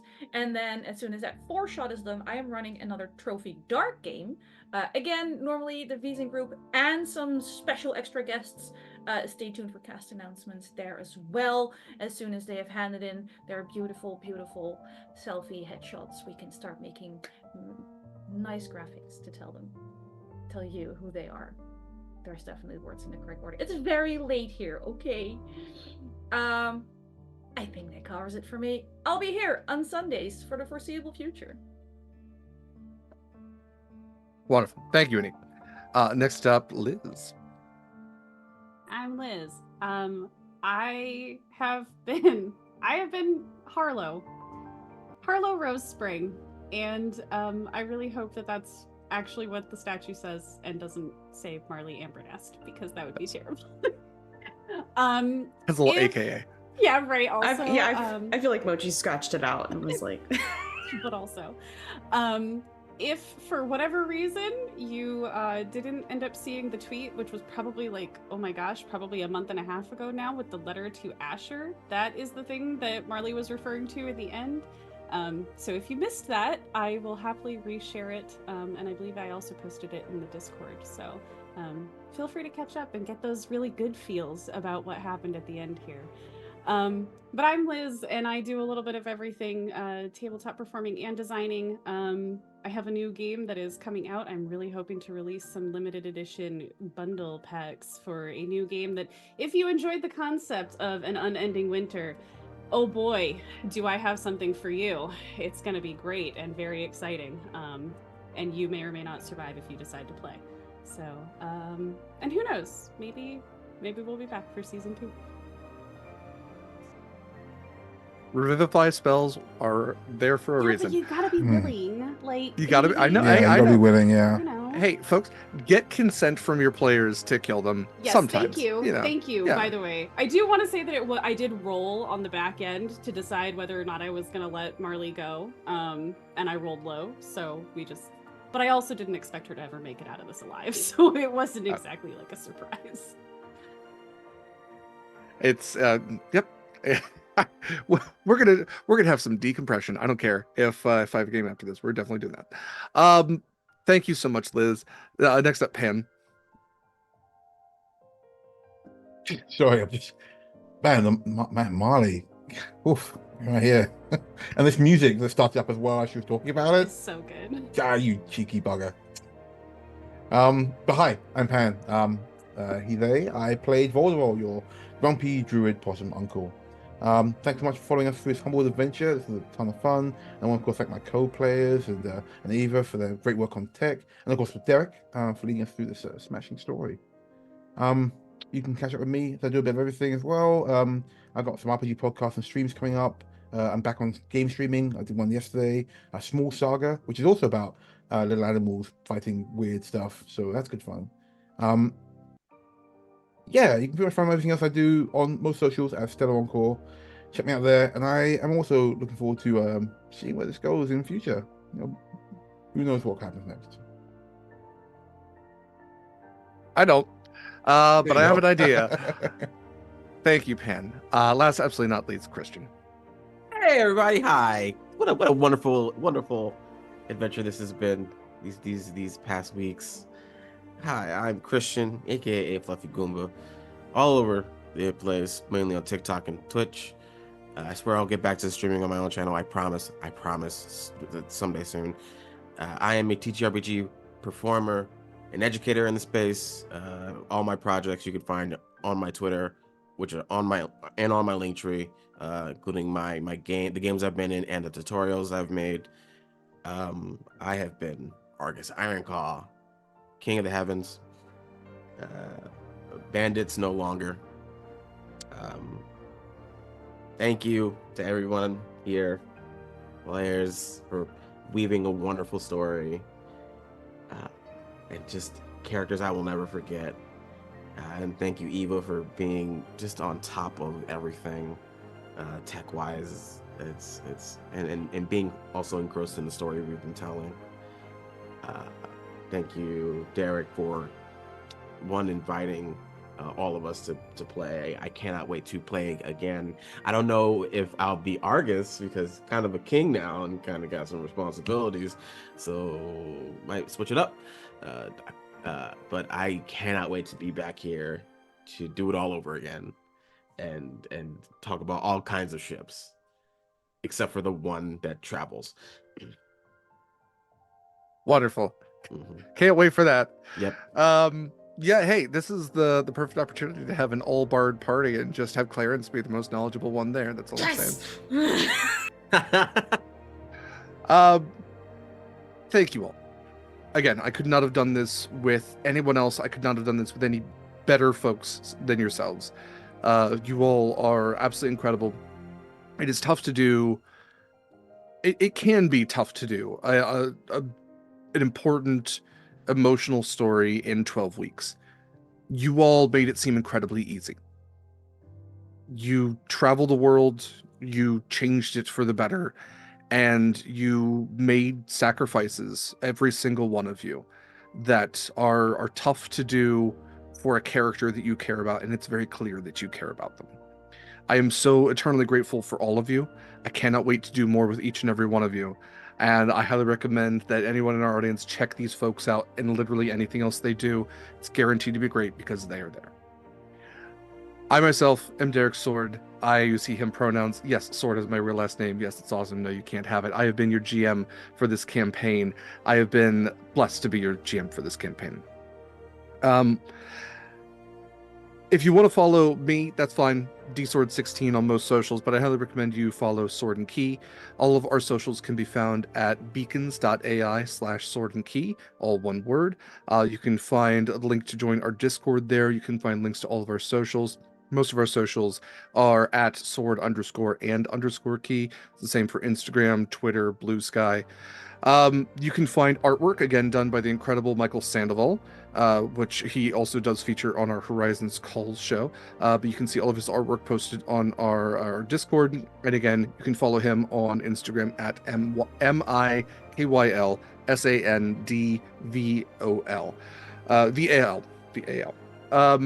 Again, thank you to my partner Eva for doing production for this. For upcoming stuff for Sword and Key, this obviously is the last of Humblewood for a little bit. I'm going to give Anniek this time slot back and let them and Eva do some cool stuff. So you should definitely check all of that out. Let's see. It's just about an hour. I will be right back here for the second episode of Harbingers, a mini 6-week campaign of a tie-in to Horizons Call, which follows the Harbingers, a secret order of omen callers and prophet warriors who are trying to stop the prophecy of doom. I have a great cast over there as well, so definitely check that out. That will be running for half the time that this one will, so even more pressure on them. We will be back with Horizons Call for a Q&A session on Saturday the 20th at 3 p.m. Pacific time. And let's see. Harbingers will be back again every Sunday at 3 p.m. Pacific time. 21st will also be the release of the newest episode of Monster Crush, which is a podcast to do with my friend LD. Talk about different cryptid creatures, miscellaneous monsters. This one's going to be about theater ghosts, which I'm super excited about. LD ran this episode. It's very, very cool. Over on our Discord, we have bi-weekly movie nights. So the next one coming up is on the 26th. We will be watching, I believe it's My Neighbor Totoro. We're doing a monthly marathon of Studio Ghibli movies where we watch one per month. So that is the beginning of that. Horizons Call will have its season 4 premiere on the 27th, again Saturday, 3 p.m. Pacific time. And then Deathmatch Island will begin its 4-week run on the 28th at 10 a.m. Pacific time, to be followed later on by Harbingers. And then that will go for 4 weeks, and then will be followed by Trophy Dark, which will start on the 25th, again 10 a.m. Pacific time. So that'll get us through February and actually a little bit onwards then. So we will have even more stuff coming along. We'll have even more applications out, even more games. I'm probably going to add another game on because why not? I don't have free time. What's free time? But thank you for joining us. Thank you for hanging out. Thank you for support to Fauna and Flora International. It means absolutely everything.